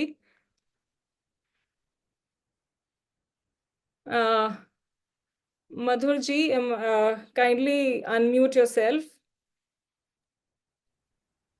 Ji Ji. So, Congratulations, ma'am. so quick questions to you, Madhur ji. So, what motivates you to do what you do, Madhur ji? सिर्फ मेरा जानवर के प्रति प्यार, असीम प्यार। शुरू से मैं बहुत ब्लेस्ड रही हूँ ऐसे फैमिली से कि वहां पे मैंने अपने आसपास सभी को नेचर के करीब देखा और जानवरों से बहुत असीम प्रेम में देखा। तो ये मेरा चाइल्डहुड से ही मुझ में रहा है, ये कुछ एक्स्ट्रा वही है। लेकिन मेरी अवेकनिंग जब हुई है ये वीगन के प्रति, बहुत लेट हुई। मुझे ऐसा प्रतीत होता है कि मुझे बहुत पहले हो जाना चाहिए था, क्योंकि मैं बहुत जब प्रकृति के इतनी प्रेमी थी, जानवरों के इतनी करीब थी, और मेरे स्वभाव में था इनको फीड कराना, इनका टेक केयर करना। पता नहीं वीगन से मैं क्यों, वीगनिज्म से इतना मैं, मतलब मैं नहीं जान पाई इतना, या देर से समझी इन चीजों को। तो शायद यही है कि हमें कहीं ये सिखाया नहीं जाता, पढ़ाया नहीं जाता इस बारे में। काफी चीजें, काफी सच्चाइयां हमसे छुपा के रखी जाती हैं, जो कि ऐसा नहीं होना चाहिए। बस So, मेरा असीम प्रेम है Madhur ji, प्रकृति के साथ। what all do you do to encourage veganism and for community animals, Madhur ji? ऐसा कुछ मैं खास तो नहीं करती हूँ, देखिए जितना मैं कर सकती हूँ वो ही करती हूँ। बहुत नहीं, स्वाभाविक रूप ऐसे से। प्लेटफॉर्म्स पे हम्बल नहीं होना चाहिए। जी नहीं, मैं बिल्कुल जो सच है वही बताऊंगी कि जैसे मैं फीड कराती थी, फीडिंग मेरा सिलसिला इतना शुरू हुआ कि जैसे कोई बीमार है, कमजोर है, डॉग से, जो नॉर्मली हमारे सराउंडिंग में यही सबसे ज्यादा पाए जाते हैं। तो बूढ़ा है कोई, बहुत एबल नहीं है अपना खाना ढूंढने में, तो उसको कुछ फीड कर दिया। तो इस तरह ऑब्जर्वेशन मेरी बढ़ती गई। तो देखा कि और भी ऐसे बच्चे हैं, और भी ऐसे हैं जिनको जरूरत है मदद की। तो जो जैसा मैंने बताया कि ये तो मेरे में था ही, इनके प्रति प्यार, असीम प्यार। तो उसी तरह मैं आगे बढ़ती चली गई, फीडिंग से इनकी केयर की, मेडिकेशनल जरूरतें हो, वो सब करते करते करते जब मुझे वीगनिज्म का पता चला, तब तो समझिए कि बिल्कुल ही, तो कहते हैं ना, एकदम ब्लास्ट हो गया, सब कुछ चेंज हो गया। कि मैं कहाँ सो रही थी, मैं बहुत, अभी तो कुछ भी किया ही नहीं मैंने। तो एक वो अवेकनिंग थी मेरी। उससे पहले मैं काफी कुछ कर चुकी थी अपने में चेंजिंग, लाइक जैसे मेरे को 8 इयर्स हो गए हैं प्लास्टिक छोड़े हुए, पॉलिथीन छोड़े हुए। इसकी मैं अवेयरनेस अपनी फैमिली, अपने अड़ोस पड़ोस में सबसे बातें करती थी कि प्लास्टिक सबसे ज्यादा हमारी धरती को बर्बाद कर रहा है, जानवरों को भी कर रहा है। तो ये चीजें मेरे को थोड़ी थी समझ, लेकिन जब वीगन का समझ आया तो यही है, वीगनिज्म के लिए मैं यही करती हूँ। जो हमें नहीं पढ़ाया जाता, स्कूल में पढ़ाया जाना चाहिए, इसके बारे में बातें होनी चाहिए, इसके बारे में चर्चा होनी चाहिए, ज्यादा से ज्यादा प्रचार होना चाहिए। जो नहीं दिखता हमें, इसी की वजह से लोग इससे अनछुए रहते हैं। तो यही मैंने शुरू किया। मुझे जब कुछ भी नहीं मिला, कहीं कोई साथ कोई संगत कहीं नहीं मिली, तो मैंने अकेले ही शुरू कर दिया। मैम करना मैम तो है। मैम अगस्त के ऑफलाइन एडिशन में हम चाहेंगे कि हम आप लोगों से जुड़ पाएं और आप हमसे, जैसे कि मैम एक से भले दो, और एक और एक, दो तो नहीं होते 11 होते हैं, मैंने हमेशा ये चीज मानी है। मैम एक अगला सवाल और आखिरी आज के लिए, your wish list for the times ahead, what what what can be perhaps some of your future planning pointers, if I'm hoping that this answer inspires the other younger vegans associated with us on this platform. कि हमें, sorry मैं थोड़ा ma'am future में आप क्या करने का सोचते हैं, या your wish list for times ahead, आप क्या चाहेंगे कि वर्ल्ड वीगन विजन आप जैसे लोगों के लिए और क्या काम कर सके?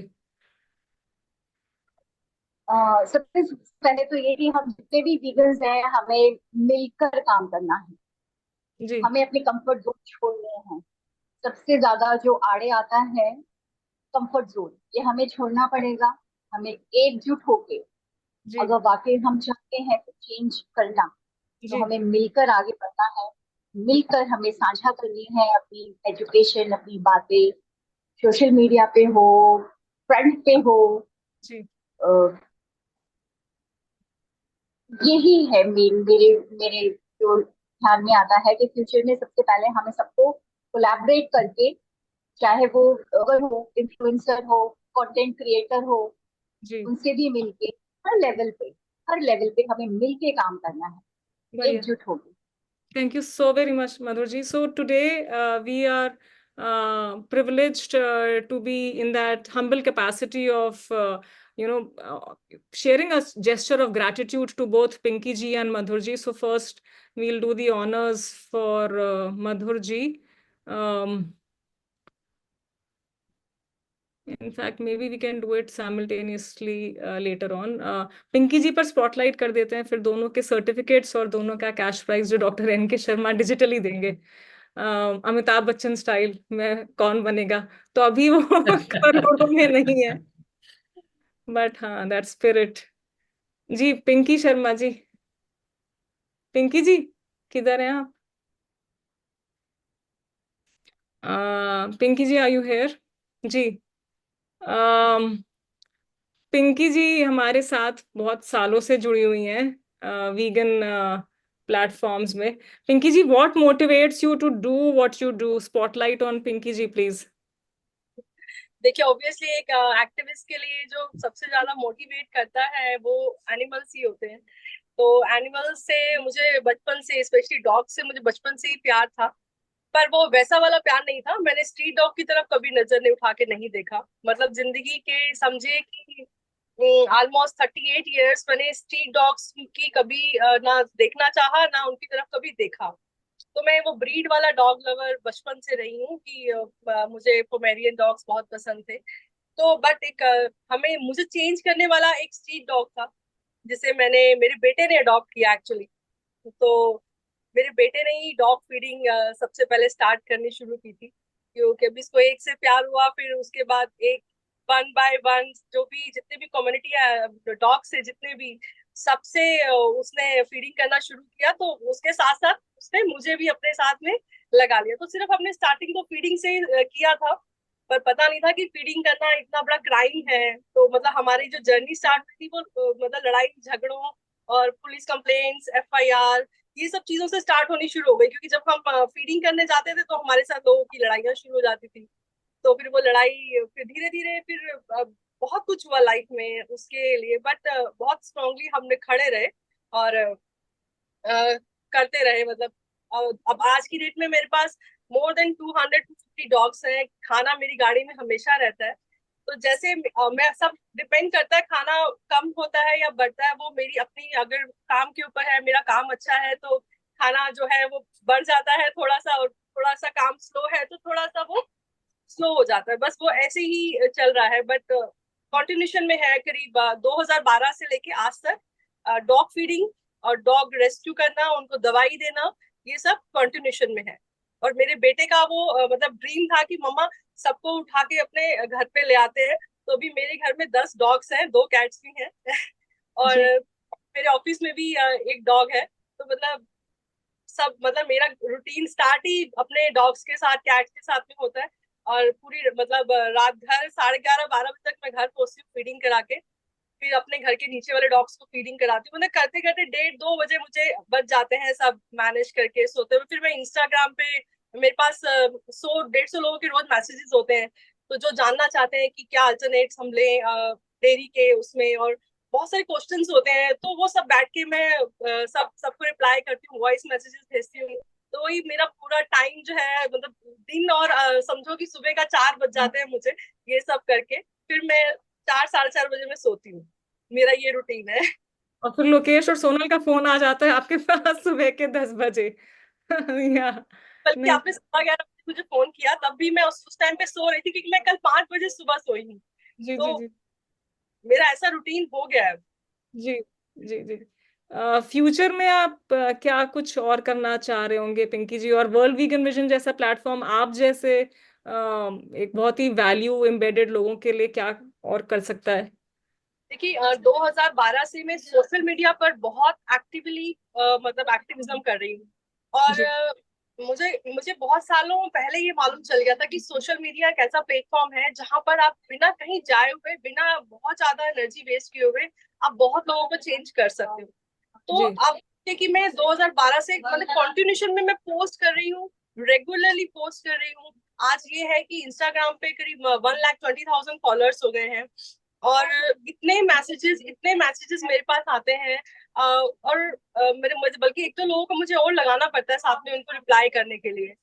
तो मैं चाहती हूँ कि फ्यूचर में हम सभी एक्टिविस्ट जो है सोशल मीडिया को एक जरिया बनाएं, और अपने ये जो चेंज ला सकता है ना सोशल मीडिया, मुझे लगता है कि वो बहुत जरूरी है।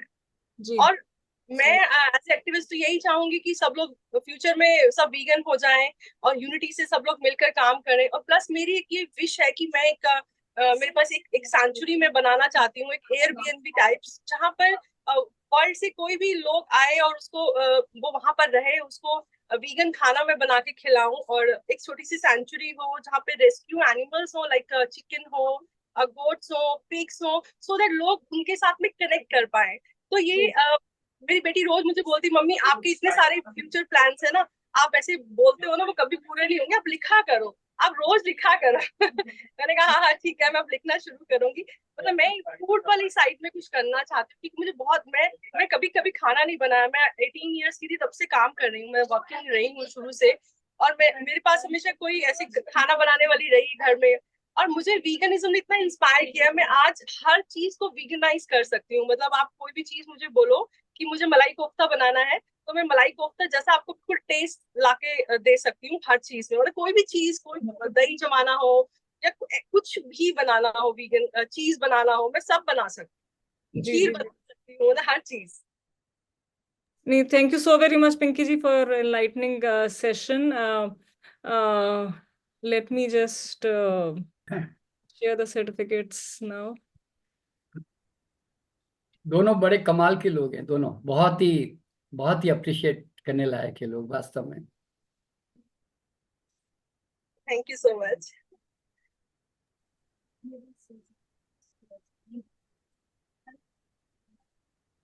वेगनिज्म हमें अच्छा शेफ बना देता है, राइट पिंकी बिल्कुल जी? बिल्कुल बिल्कुल. बना देता सही में।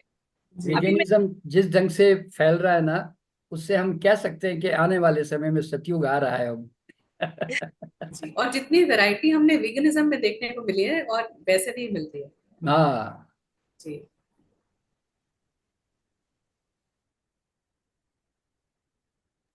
Congratulations, Pinky Congratulations. Sharma. Congratulations to you. Congratulations. So honored to have you with us. Pinky जी, ये आजकल ऑनलाइन का जमाना होता जा रहा है, सबके लिए convenient है. तो इसका अगर आप प्रिंट निकाल के फ्रेम करना चाहें तो most welcome. So we can mail this to her, right? जी जी जी जी. Yeah. So it will be mailed to you, and you can get the print. Yeah, sure. Yeah, just a second. I will also share Madhur ji's certificate, and Dr. M.K. Sharma ji sir is digitally transferring the little humble component of rupees 2,000 to each of them. तो मैं अभी मैं कर देता हूँ वैसे, जी sir. ठीक है ना, लगे हाथों चेक देते हैं ना अमिताभ बच्चन, तो हम भी थोड़ा एक हफ्ते का एक एक डॉग के लिए खाना ही सही सर, सही बात। या गाय के लिए कुछ। हाँ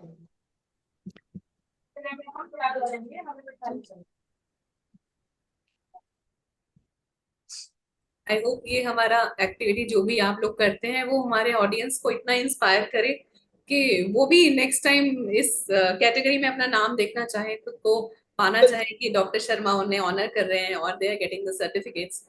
सो हमारे पार्टिसिपेंट्स भी ऐसे इंस्पायर हों आपसे। जी कंग्रेचुलेशन मधुर जी। जी जी जी मधुर जी का ये ना, Thank you so much. जी मधुर जी का सर्टिफिकेट, जितना टाइम लगा मधुर जी को आज आने में, लॉग इन होने में, उतना ही टाइम लगाया। सर्टिफिकेट ने भी बोला मैं भी आराम से आऊंगा, मतलब थोड़ा सा करके। ठीक है, thank you so very much Madhur ji, it's been a super pleasure hosting all of you. Abhay shall take it forward from here. Thank you so much, Madhur ji, Pinky ji, and of Thank- course Seema and Dr. Sharma and Chef Abhay Mehta, mera buddy. Thank you for Congratulations. Having, thank you. thank मधुर जी आपका Paytm है? मधुर जी, जी जी मधुर जी आपके जी। Paytm है आपका? जी। अच्छा जी अच्छा, जी जी sir, okay okay. मेरी- बहुत अच्छा लगा आपसे जुड़कर, आपसे आज बात करके, और आपका आगे पेटीएम, फ्यूचर में भी चाहेंगे। तो चलिए सोनल जी, सीमा जी और अभय जी, बहुत बहुत, और पिंकी जी और आप माधुरी जी, आप लोगों को, आप लोग कमाल के लोग हैं। आप जैसे बोलते हैं ना, आप जैसे लोगों के दया से धरती टिकी हुई है हमारी, तो इसलिए आप लोगों को भगवान खूब शक्ति दे कि आप खूब काम करें और खूब इस चीज को आगे बढ़ाएं। और सबसे बड़ी बात है माधुरी जी ने जो कहा कि हमें साथ में मिलकर, एक जैसे बोलता ना कि ये छोटा छोटा पुश देने से कुछ नहीं होगा, हमें स्ट्रांगली एक मतलब वर्ल्ड वीगन विजन में हमें ऐसा करना पड़ेगा, एक 2-3 तरह के डिपार्टमेंट बनाने पड़ेंगे। एक एनिमल राइट्स का एक अलग काम कर रहा है, एक नेचुरल न्यूट्रिशन पे एक अलग काम कर रहा है, तो एक मीटिंग्स वगैरह जो भी प्रोपेगेशन में काम कर रहा है, तो एक एक डिपार्टमेंट, हर एक की कैपेसिटी अलग अलग है। तो वो कैपेसिटी से अगर हम काम करेंगे तो मुझे लगता है कि अपने अपने एरिया में सब काम करके महीने में एक बार आके सारे मिल जाते हैं कि देखो भाई मैंने ये काम किया, मैंने ये काम किया, इस तरह से। तो अब देखिए, मैं तो बहुत ज़्यादा कोई बड़ा ऑर्गेनाइजर नहीं हूँ, लेकिन छोटी मोटी बातें जो जानता हूँ बता रहा हूँ, तो आप लोग आगे सोचिएगा, ठीक है? तो बहुत बहुत शुभकामना भाई आप सबको। Thank you so much, sir, and thank you everybody for attending today's meet, and hope to see you soon in the next one. Okay, see you. Thank you so much. Thank you. Thank you. Thank you Abhay, thank you doctor Sharma, thank you so much, thank you Sonal. Thank you. Thank you everyone. Thank you.